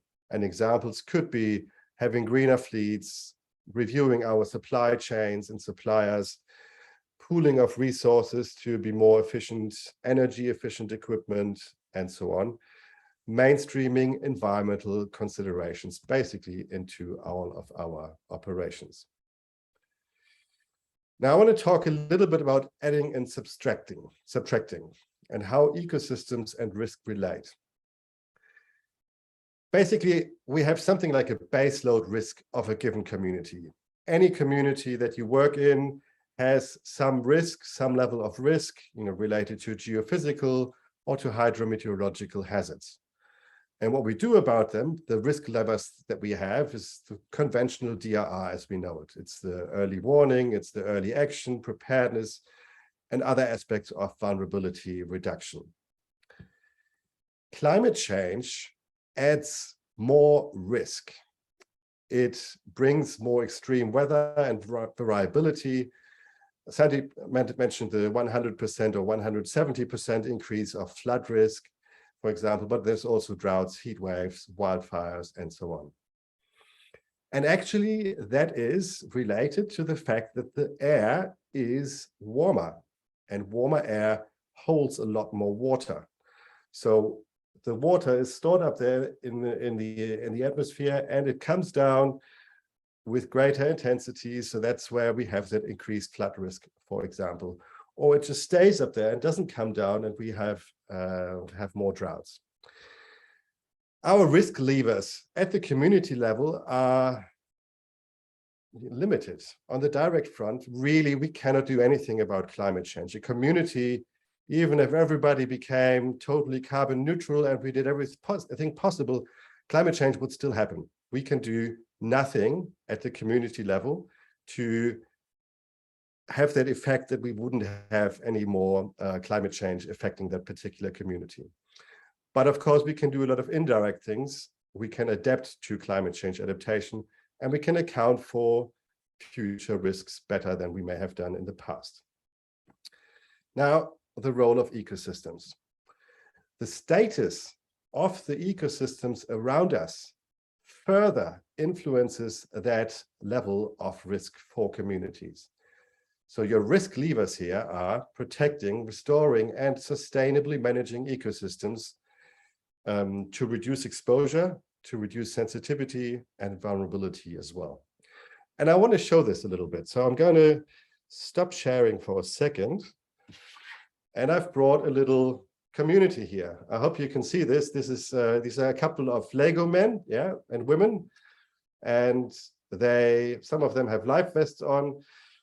This is symbolizing our community. And I'll put them a little bit at an angle. And now imagine it rains. Let's say it rains in the uphill areas. Yeah. What's happening? Yeah. The water will run off and it will affect the community straight away. And that's where we get flash floods, for example. If, however, in the uphill areas, we have a forest, we have good and healthy soils, they act like sponges. The rain falls onto the forest and it will be absorbed and will stay there, and it will help infiltrate the water into the ground. So you don't have that level of flood risk here. So there are many things, there are many other ways that ecosystems can work to reduce exposure and sensitivity. We have the often cited mangroves, or we have seagrass and corals, that act as speed brakes. Forests can also help to reduce the storm load onto houses. Really, there are many, many things we can do locally to help reduce the effect that these extreme weather events have on our communities. So next time you do some work in DRR, think about the sponge and see how you can create bigger sponges in your area. There are other functions, but I'm going to leave it there and go back to the present. Thank you, Patrick. Thank you for the high level of risk taken with all this water, this IT equipment that was performed totally live, and no issue. The microphone is still working as well as the camera. Thank you very much, Patrick, for introducing two things. The fact that we are already, as the movement, working with nature in some aspects when we do resilience building. We talked earlier this morning of working in the midst of the crisis, working by strengthening resilience within the crisis. We can do it with different activities. Some of those activities, and I hope more and more of those activities can involve using nature as this sponge showed us earlier with Patrick. Do you have finished? No, not yet. I've got a few more slides. I know we're a bit above time, but I'll be quick. I'm really sorry, please. Okay, so very briefly, I mentioned these three options: starter options, natural resource management, and nature-based solutions. And we have a little bit of a typology. So starter options tend to be small, yeah, and then you go into bigger and more full-fledged solutions. Now, one thing that has to be highlighted is that starter options on their own do not typically reduce disaster risk, because we need a certain scale, to have a big enough sponge, for example. However, why then did we actually include starter options in this guidebook? It's because actions speak louder than words. Typical awareness raising, we're all doing it, and that's great. But awareness itself on its own almost never leads to action. We need to have more than that. In marketing, they often speak about AIDA: awareness, interest, desire, action. And so if we have small actions that can be used and coupled with awareness raising through neighborhood groups or the like. And really, it's something that every Red Cross Red Crescent branch can do. You don't have to have a lot of funding. You don't have to have longer time scales and great external expertise. You can use these starter options to educate and to engage. So when you do an activity like small-scale tree planting or a beach cleanup campaign, you can use this to bring in the background. Why are we actually doing this? And most importantly, we can think bigger. That's why we call them starters. So starter options can build momentum. And actually, some of the very big programs, they started as small options. Briefly on natural resource management, you may know this from the roadmap to resilience. There is this one dimension called natural resource management. And it's called a resilient community has access to, manages, and uses its natural assets in a sustainable manner.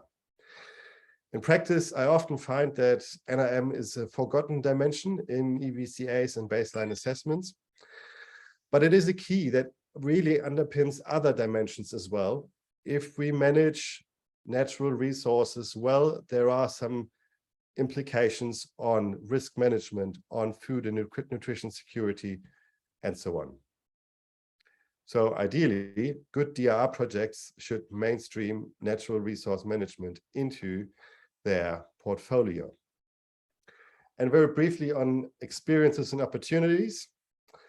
So examples of starter options are that small-scale tree planting is done here in Ethiopia. There are many other examples where this has been pursued, including in Asia Pacific as well.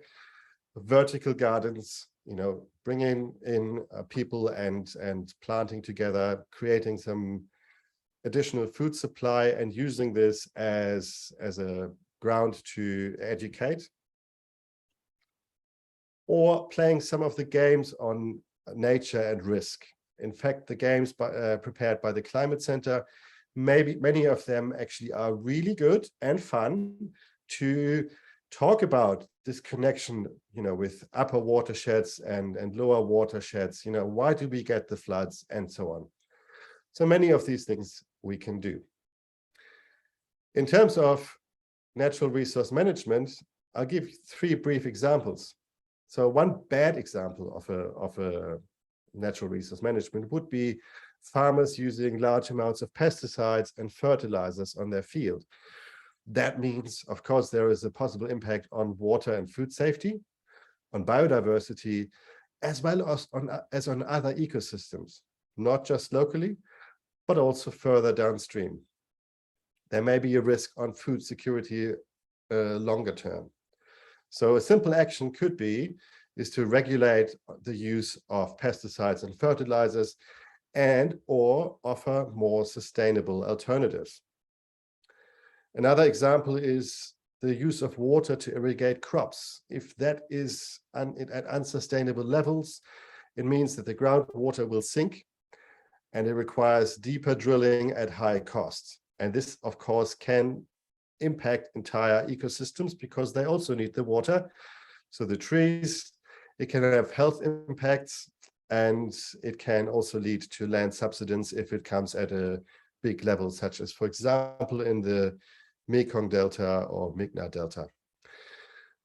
So regulating water extraction, adjusting agriculture to less water-dependent crops, and rainwater harvesting for household use and gardening could be options. In view of time, I'm going to leave the third one out, but basically the message is these actions can relatively easily be integrated into typical DRR projects.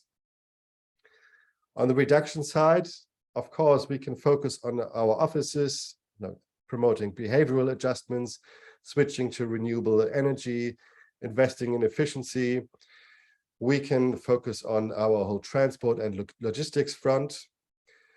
And of course, we could also try to reach out to the wider society to encourage people to help mitigate against climate change and other environmental crises.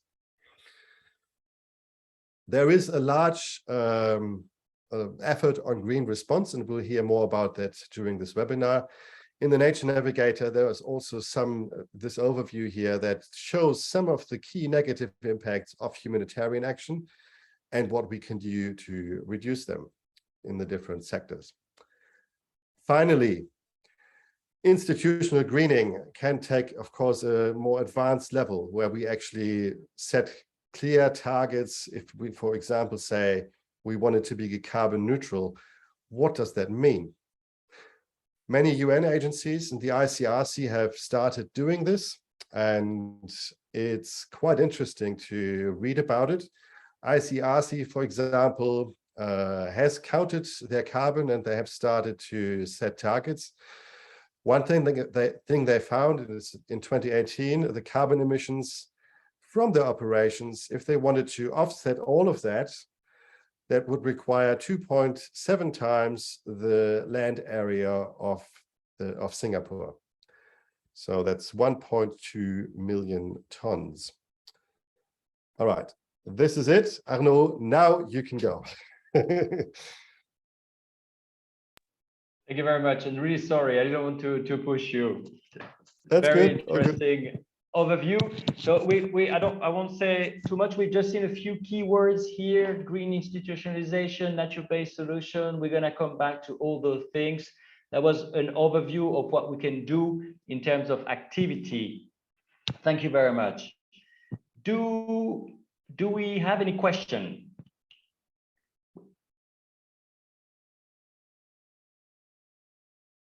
Okay, I'm not gonna push too much because we're a bit late. Please, sir. Sir, I'm not Bali. Okay. Hello, Dr. Hello. Amnat, Thai Red Cross Society. It's very nice to join your meeting today, and I learned a lot from your speakers. One thing that the latter issue, we have very good example in Thailand, especially the Royal Project had been approaching on the nature quite a lot, especially the subsidiary economy program of the late His Majesty the King is very good example how to live with nature. And with this sufficient economy project, the community can live sufficiently to live with nature, including the tree, including water, all together, and keep the nature in balancing. That's very interesting. Secondly, the vetiver plan to keep or reduce the erosion of the river or canal bank. That's one thing that of the Royal Project do that. Another one is the project of Her Majesty the Queen, the project of Forest Love Water. That's something that's very nice to learn from Thailand context. Last but not least, Her Royal Highness Princess Sirindorn. She's Executive Vice President of Thai Red Cross Society. She helped the military men to grow the plant seed and grow this vegetable to supply the neighbor around the military camp as well. It's something that we have more and more on this Royal Project, and our national society of our people can learn from Thailand context. Thank you very much. Thank you very much for sharing those examples, very inspirational. And definitely next time we will try to bring more examples, more people, more expertise to exchange exactly the points of those webinars. So thank you for sharing your experience. And Patrick, very briefly, I know if you love, actually the living weirs are also in the Nature Navigator as one of the solutions. It is a really good example. Another thing that is very strong, I think, in Thailand is the amount of rainwater harvesting. I think, if I'm not wrong, it was subsidized for a long time. And I think Thailand has one of the highest rates of rainwater harvesting in the world. Thank you. Thank you. Thank you very much. So we will go to the next presentation now. Very briefly, we came from the big picture, from the crisis, from all the institution work, and we focus more and more on the movement and what we're already doing. So Patrick started, and just we're going to have a brief presentation by Catalina on what is the charter, the Climate and Environment Charter that has been signed and launched recently for different humanitarian organizations. And after that, we will have our colleague Fazli from IFRC APRO. We will show us really more programmatically, more strategically, how we can include those aspects of climate and nature in the strategic priorities of the different offices. Catalina, can you hear me? Yes or no? Thank you. the floor is yours. Perfect, thanks. So I will share my screen. So it's not here, it's not showing, not letting me for some reason. Okay, let me just open it again. Got it, okay. So, well, thank you, Arnaud. And I'm not sure if, well, as you were saying, this is basically another line of the work that the movement is doing in this aspect of climate and environment, and how to address these triple planetary crisis that you presented earlier. So just to start, I wanted just to quickly ask all the participants if you have heard about the Climate Charter, if you have any idea of what this says, if you have heard the name at least, or if you know. If you can just say yes or no in the chat box, that will be great. Just to know how is the awareness of that this exists. It's quite a new document, a new tool, but maybe if you have heard about it, that would be great. But also if you haven't, well, this will be a quick presentation about it, so for all of us to learn. So if you can use the chat. Okay, yeah, there are some yeses coming through, so great. I will, in the interest of time, I'll quickly go through the presentation now. So basically, for those of you that maybe don't know about it, the Charter intends to provide a clear vision and principles to guide humanitarian action in the face of climate and environmental crisis. And basically to highlight the key role that humanitarian organizations play on addressing climate and environmental issues on one side, and how it has been already highlighted during this webinar, by helping people to adapt to the changing climate and environment, but also by increasing our own environmental sustainability. So the other key part is that it has to be a collective endeavor, and it is not something that we can do alone, and we have to work together. And that is why this charter intends to highlight these topics. How was this basically developed? So I will basically this was a process that started in 2020, and it was led by the ICRC and IFRC, and it's not intended only for the movement, but sorry, I have a noise here. Let's take this off. So this intends to bring together all the humanitarian sectors. So with an advisory committee of 19 people that included NGOs, UN agencies, national societies, academics, and researchers, the charter was developed, and experts from humanitarian development and climate and environmental fields. So basically, there were many discussions, with more than 120 organizations, and it was quite a very comprehensive process to hear the needs from the national societies, from branch level, from local NGOs and different organizations that work on these topics, to bring all these commitments together to make them feasible. So what are the ambitions of this charter? Is basically to rally collective action in response to large-scale crises, to promote the transformational change across the humanitarian sector to improve our practice, to be simple, accessible, and aspirational. So basically, this is not this is a voluntary document. So the idea is for all the organizations to sign up, and when they sign up, they commit to develop certain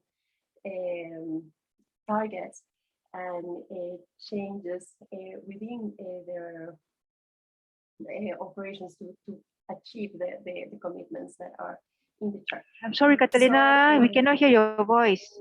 Quickly to go through the commitments. So basically there are two main commitments, commitment 1 and 2.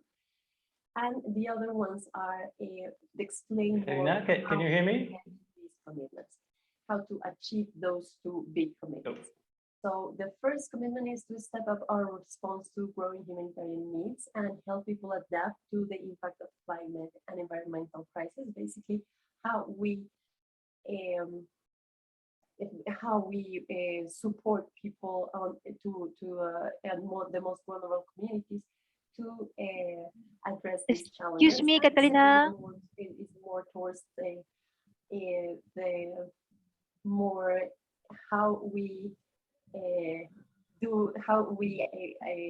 reduce our impact, and how are we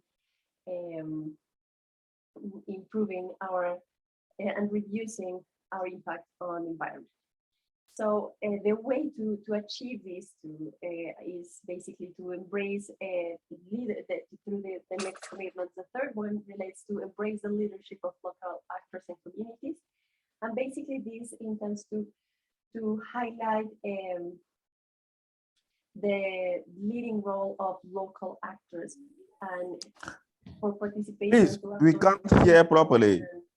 And inclusive at the local level, because I think she can't hear us either. She had to unplug the mic. So let's wait, please.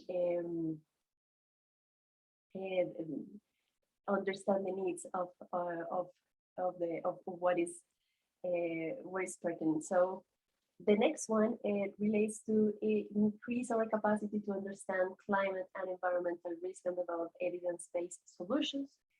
And basically highlights the importance of knowledge development on these topics. The fifth one is to work collaboratively across the humanitarian sector and beyond to strengthen climate and environmental action. And this refers basically that we have to partner. And a great example is what we just heard earlier from or SMB from WWF and the partnership that IFRC and WWF have now. And this is kind of an example, but the idea is for all of us to basically work together and beyond. And the sixth one is towards the use of our influence to mobilize urgent and more ambitious climate action and environmental protection. Basically to use the power of that we have as Red Cross and Red Crescent movement and the influence we have with local governments, with national governments, and with private sector and academia and all the sectors to basically mobilize these very important topics and needs that we have at the local level. And the seventh one is basically to develop and improve targets and standards. Is basically how each organization will make this happen. So just to quickly sum up, and what is the next step? So for those of you that maybe are at with the national societies that haven't signed up for the climate charter, just to motivate and to influence within your organizations to get to learn more about it, to sign up. But the charter is just the first step. And as Patrick was mentioning before, sometimes signing up is the quick part, and maybe sometimes just raising awareness is the quick part. But we need to turn these commitments into reality. and basically to take action. So I will keep it short and leave it there. If there are any questions, I'm open. Thank you, Catalina. Can you hear us? Some participants had difficulties to hear you. Can you hear us now? There's a problem with my sound. Oh my God, I cannot hear. You cannot hear us, right? That's what we thought. So we had difficulties to hear you. It was okay for me, but I think unfortunately some participants have more difficulties. No. We will share the PowerPoint, and Sorry. we're open for any questions later on. Could you hear me? Can you hear me now? Now you're back. Oh, now you're back. You lost me completely? No, it was not good quality. For me, it was very weak, but I could hear you. But I think unfortunately some participants could not hear you. But the slides will be shared, and I think we are ready to answer questions maybe. But we have 2 sessions in a row now. We have Catalina with the charter, and Fatli joined us also from PIMER IFRC APRO to give us a presentation on the planning. Thank you very much, Asli, for joining. Sorry we're a bit late. Thank you very much. Yeah, hi, Arno. I can't share my screen. You need to enable me.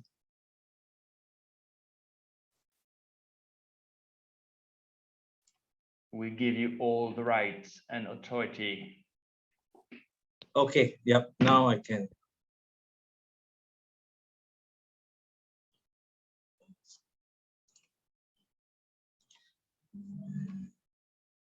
Okay. Can you see my screen now? Okay. Hi everyone. I am Fazli, the PMER coordinator from Asia Pacific Regional Office. So yeah, I'm sure you already heard about all the programmatic and theoretical understanding on climate and nature. But at the moment, we are in the middle of planning process, unified planning for 2023 and beyond. Yep. So I want to give you, I mean, I am sure some of you have some understanding on the unified planning process, but let me recap on what is unified planning.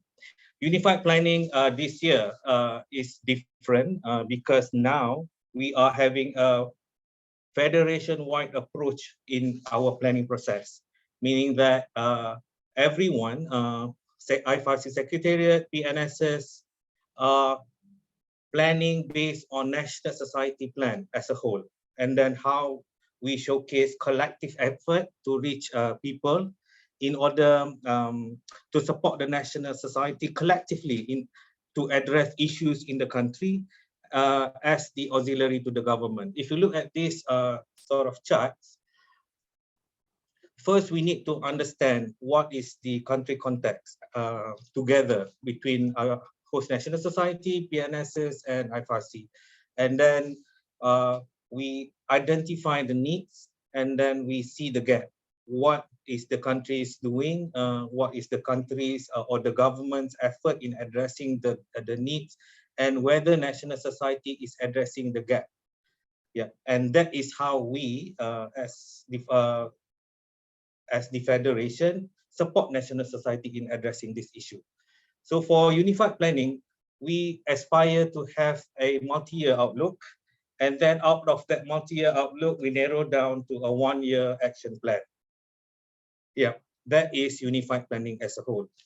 Where we narrow down a few, every federation members agreed to the strategy 2030 and plan and budget 2021-2025. So under that is, I give you, there are 5 global challenges, and then out of that we have 5 strategic priorities to address these 5 global challenges. The first one is strategic priority number 1. In essence, this is the focus on reducing current and future humanitarian impact on climate and environmental crisis, and support people to adapt and thrive in the face of it. This means climate adaptation and mitigation should be in our collective agenda, integrating climate risk management across all program operations and advocacy. So under the strategic priority number 1, we have only 2 outcomes. The first outcome relates to climate change adaptation, meaning communities, Red Cross Red Crescent staff and volunteers should undertake urgent action to adapt on the rising and evolving crisis from climate and environmental crisis. Outcome number 2 is more on the how do we support national society adopt environmentally sustainable practice and contribute to the climate change mitigation.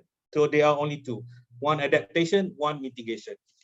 So what is I believe that all of you have heard the terms of mitigation and adaptation, but let me give a recap on the essence of these 2. I like this analogy. I mean, a story. Imagine that you are on a ship and that is sinking because of a leak.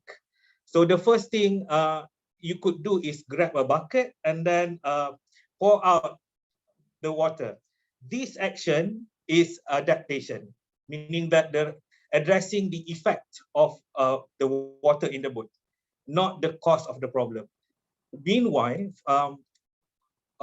the action of sealing the leak is mitigation, meaning we address the root cause of the problem rather than dealing with the effect. So that is the difference between mitigation and adaptation.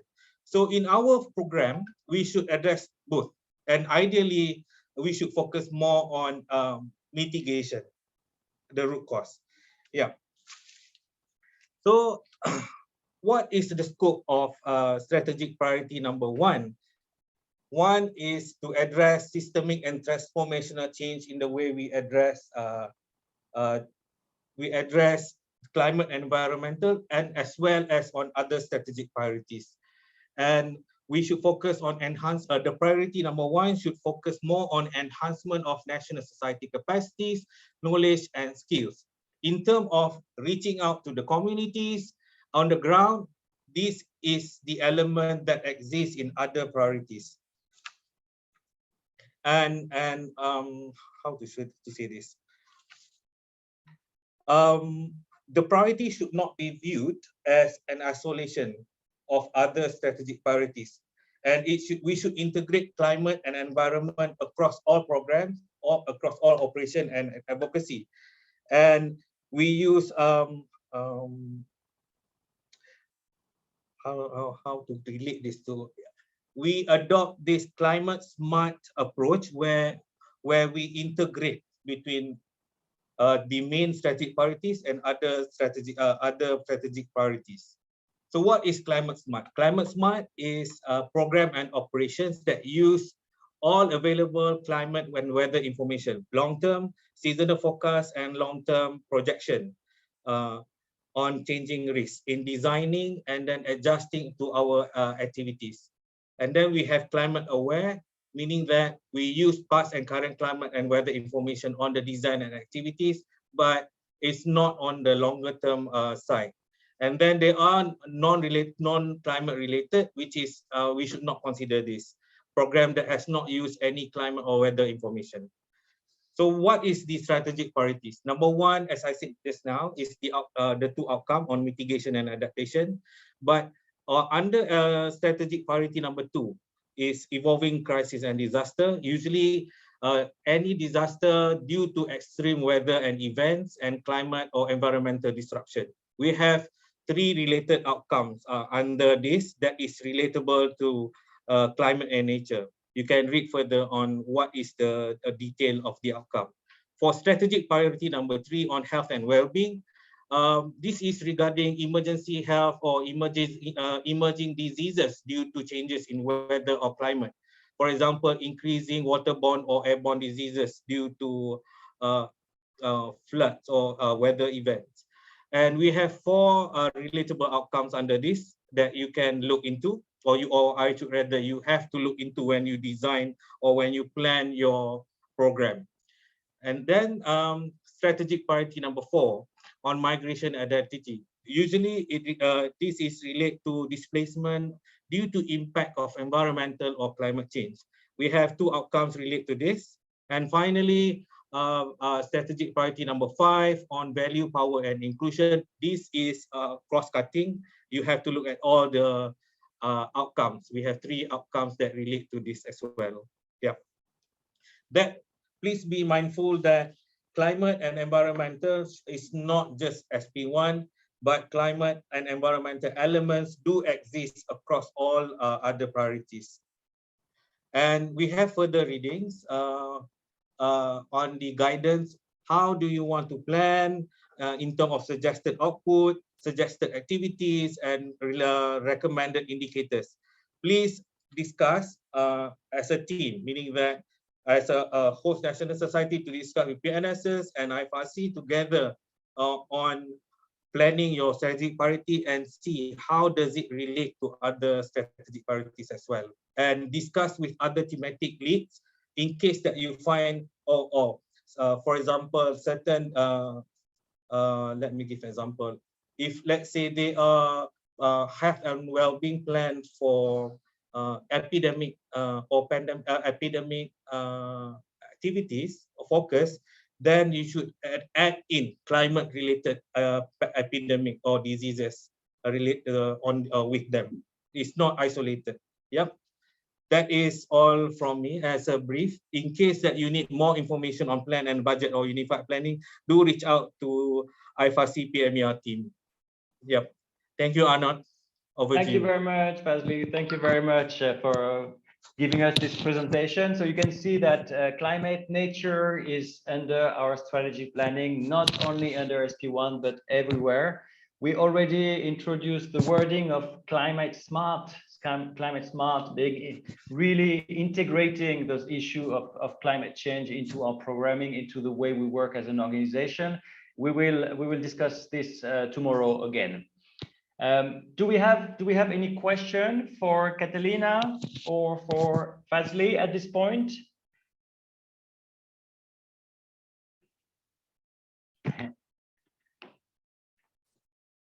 We really want to stress that we're having this webinar now because we would like you, when you think about your strategic plan, when you think about your plan for next year, we would like you to include those issues of climate, nature, in the way you're going to work in your country.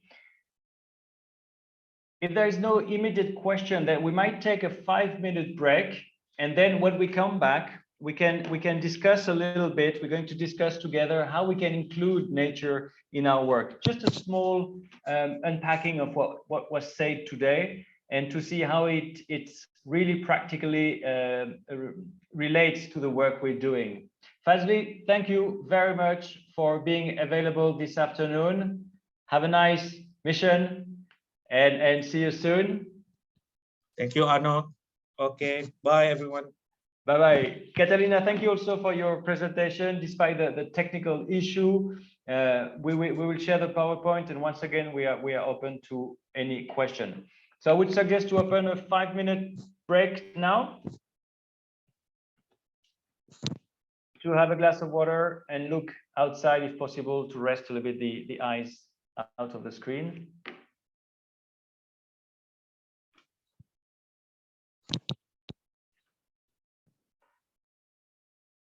Okay. Well, Thanks, Arno. Coming through. Okay.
We're back.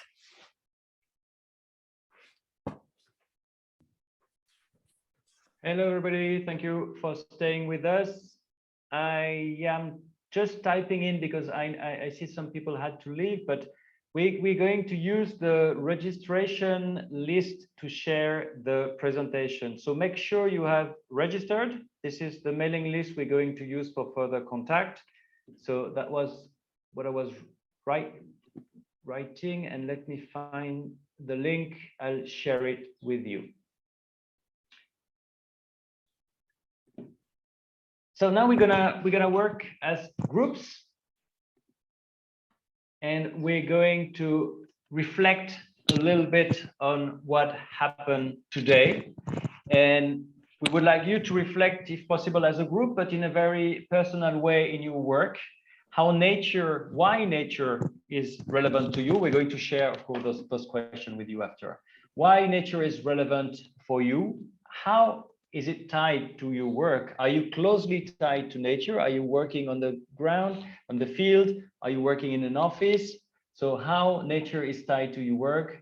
And how would you engage within your team in an initial discussion to start taking nature in consideration? You're here in that webinar, and we hope you're going to take these ideas and bring them further in your team. So these are the three questions we would like you to address. Catalina, am I right? Yes, Arno, you're right. I will be sharing right now in the chat box a Google Doc if you want to take notes. So we have created this Google Doc. There's page for each group with the guiding questions that Arno mentioned for you to discuss. So you can find it in the link I just shared. And also the please select someone from the group to present a quick overview of the main points or comments that you that you came up during the discussion with your colleagues. These are kind of personal questions, and the idea is for you to kind of reflect personally, but in sharing we can find interesting things, and that's what we want to learn from each other. So I will open all rooms, and I will just and we will have 20 minutes for the discussion, and then 10 minutes for the plenary, for everyone to share their thoughts in plenary. Is that correct or no? Or should we shorten the time in the interest of keeping things right? Yeah, maybe 15, 10, I think would be good. 15 in a group session. Perfect. And then 10 minutes for feedback. Perfect. So we'll be 15 minutes in breakout groups. I will open the rooms. If there are no more questions, I will open the rooms now. I see someone wrote. Okay, yeah, no problem. And well, for those of you that had to leave, yeah, hope to see you tomorrow. And I will open all the rooms right away. So there are 5 rooms. There are going to be 5 rooms, and there are 5 pages in the Google Drive. Okay, so see you in 15.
nature relevant for why nature is relevant for you?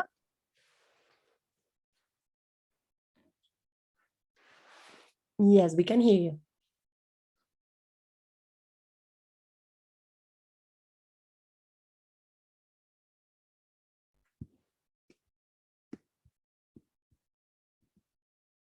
Is it me or I cannot hear Hajar?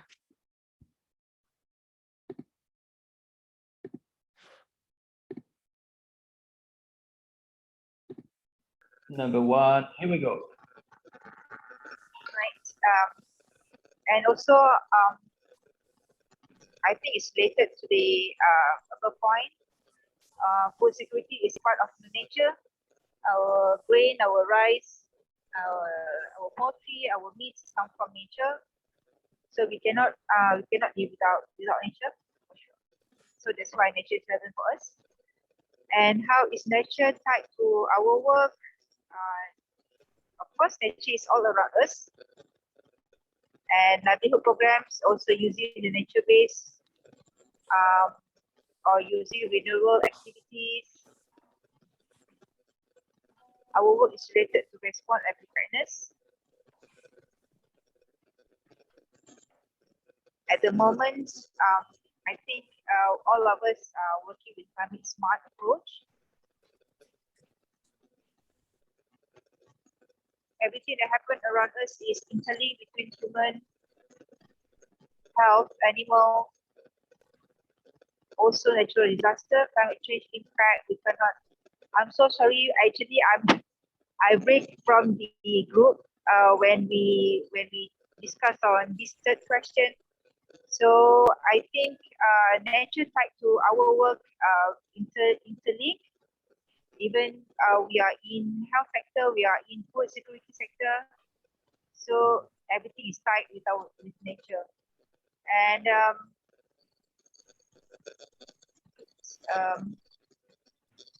we also need to aware of the climate change. We need to give awareness to the communities, right? I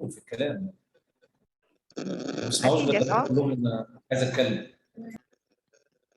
Number four. Can somebody help Thank me you. from group one? Thank you. Do we have any right. any consideration on how to engage colleagues, how to engage people around us? You didn't have time maybe to write this. For me, we have to mitigate. For example, in Nature Red Crescent, we are not yet moved to our mitigation in climate change. We're not yet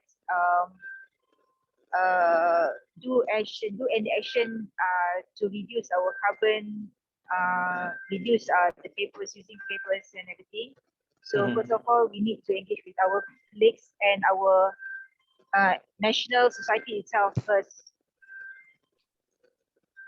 Yep. Thank you very much. Sharing the idea and the concept. Thank you, Hajar. Who wants to present for group 2? I would ask maybe to pick one word or two to go quite quickly because we're already running late. We're trying to catch up. Group 2. Thank you. So when it comes to how nature is relevant, it really influences most of the initiatives that looks at the DRR and also resilient initiatives.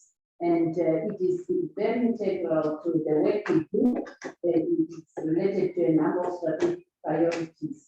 Then how would we engage in our team to start taking nature into consideration? It is very key that as practitioners in different sectors, we become nature sensitive and also influence policy guidelines formulation and also implementation of different interventions. More so, we also look at ensuring that nature is it forms part and parcel of our programming, ensuring that integrate nature in programming, both planning, implementation, and strengthening the community resilience. We realized that nature was emphasized, cut across a number of sectors, and it is imperative that we intensify partnerships and collaboration that promote nature-based solutions to address diverse humanitarian crises which we are facing. So more so community sensitization on CCA and CCM, ensuring that we have enhanced partnerships both with government sectors as national society is there auxiliary to the government, and also CSOs, partners, and even bringing also donors on board to support climate and nature-related initiatives. Thank you, Irene. Yeah, I just it was initial discussions, but you already in your group worked on the entire discussion, both internally by sensitizing maybe people, and also, and that's a very important point, going externally, connecting with the government, the CSOs, but also maybe the experts who are not in our sector. But this is our job as the movement to connect. Thank you very much. Group 3. Please. Yep. Hi. Why? How? Hi, Swara. I'm one of the members of Group 3. So the first two questions were very helpful for us to kind of start thinking about how we would engage our team, like the third question. So most of us realized that, all of us actually, that nature is very relevant to all the different fields that we work in. So we had someone working in WASH, we have someone working in like disaster risk reduction, someone working in emergency response. So no matter which sector of the humanitarian world we're in, all of us are related to nature, and nature is relevant to us because we established that we are all part of nature. So there's no one point where nature is not important or not connected to us. So how to start engaging our team in how to take nature into consideration is realizing that once we know that we are a part of nature, we need to know that every action we take, or every mitigation measure we take, or every intervention we take has to have nature at the core of it, because the more we harm nature as people, the more nature is going to harm us back. So if I take an example from WASH, for example, clean water doesn't just come out of thin air. So these things need to be at the core of any intervention for us to make sure that the public health is conserved, that people don't have increased risk of diseases. All of this needs to be there. So in addition to that, thinking about nature-based solutions is also something that we need to start doing, and not just thinking about it, to actually start implementing them, start to pitch for them, start to propose them, and actually work on them. Because the more we consider that, the less risk we're going to have on ourselves. And the points that Group 2 actually mentioned earlier were something that we were talking about as well, is to start to engage all relevant sectors in these solutions. So let's say WASH is, I would consider something that's pretty embedded in nature, but someone who doesn't view themselves as very close into nature, we need to start engaging them as well in all of the sectors to make sure that everyone is talking about nature and everyone is working in nature. And all the small actions and interventions, they're linked to this, and of course including them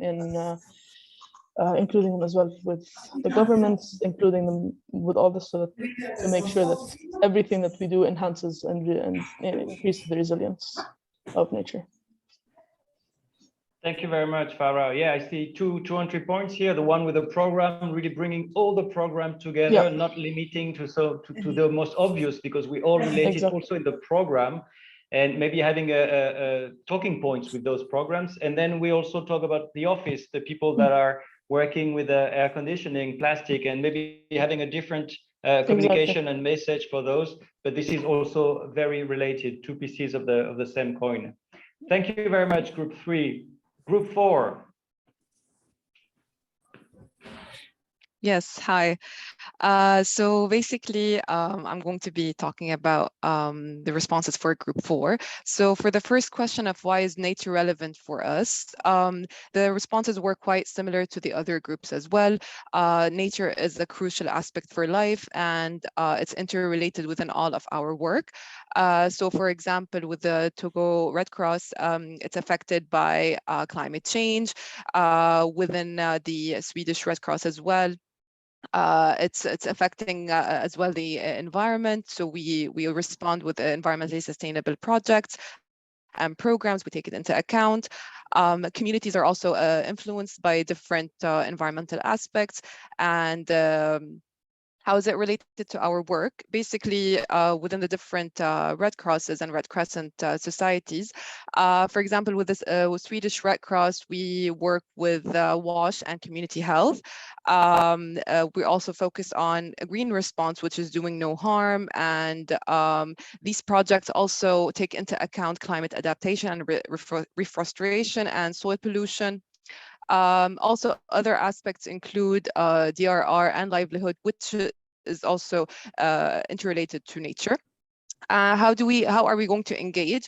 Basically, with regards to both the communities and the national societies, green response activities are integrated within the programs and projects.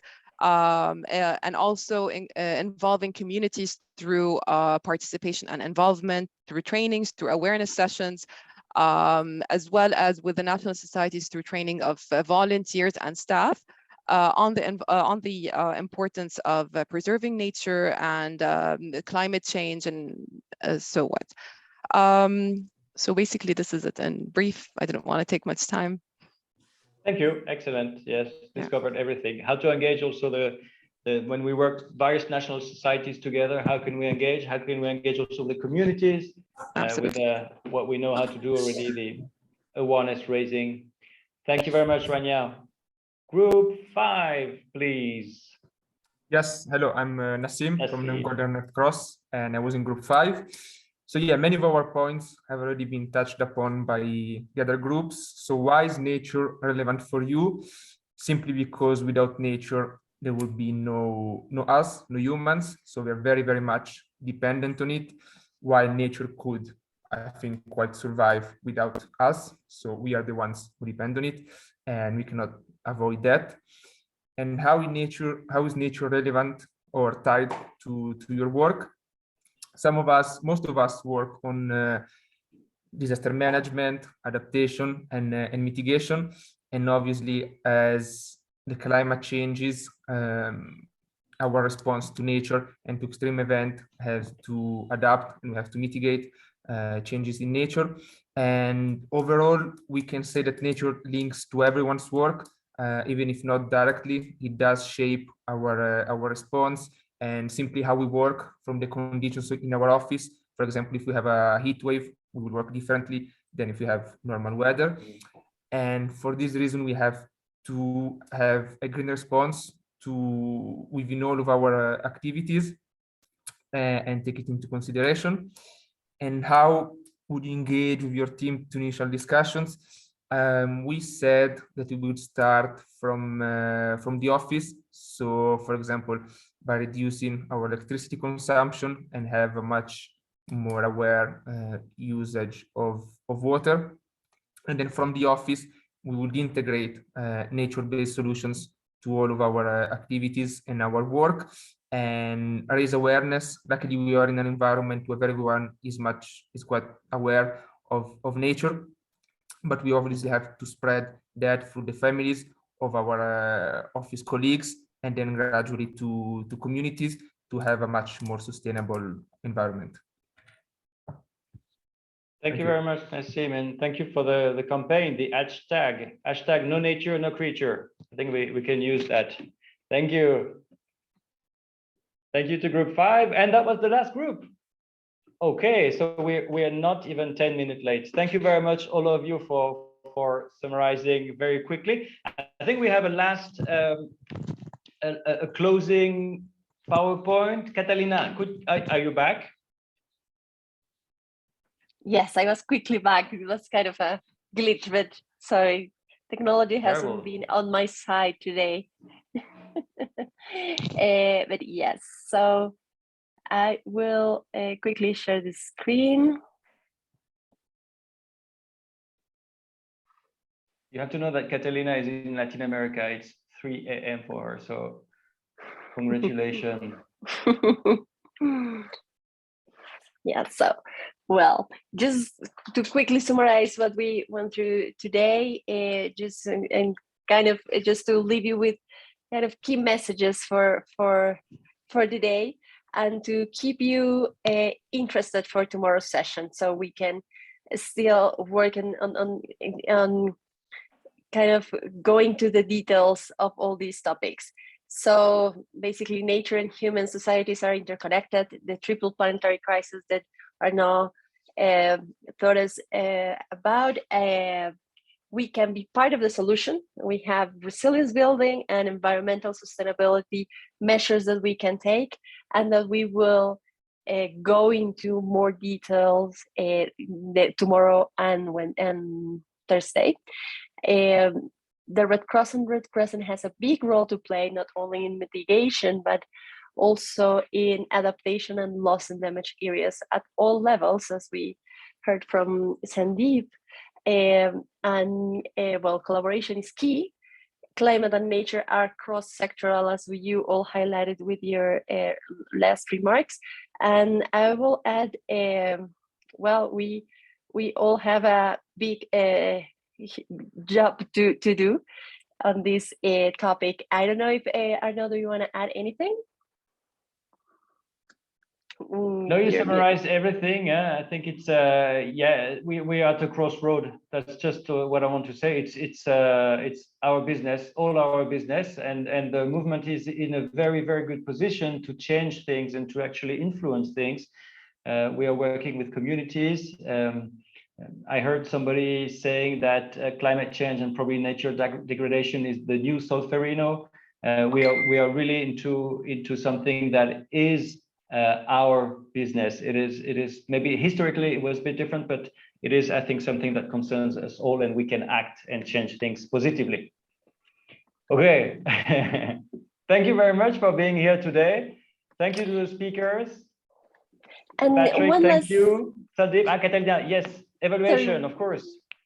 Sorry, one last thing is you can give us your feedback through the link I just shared in the chat box.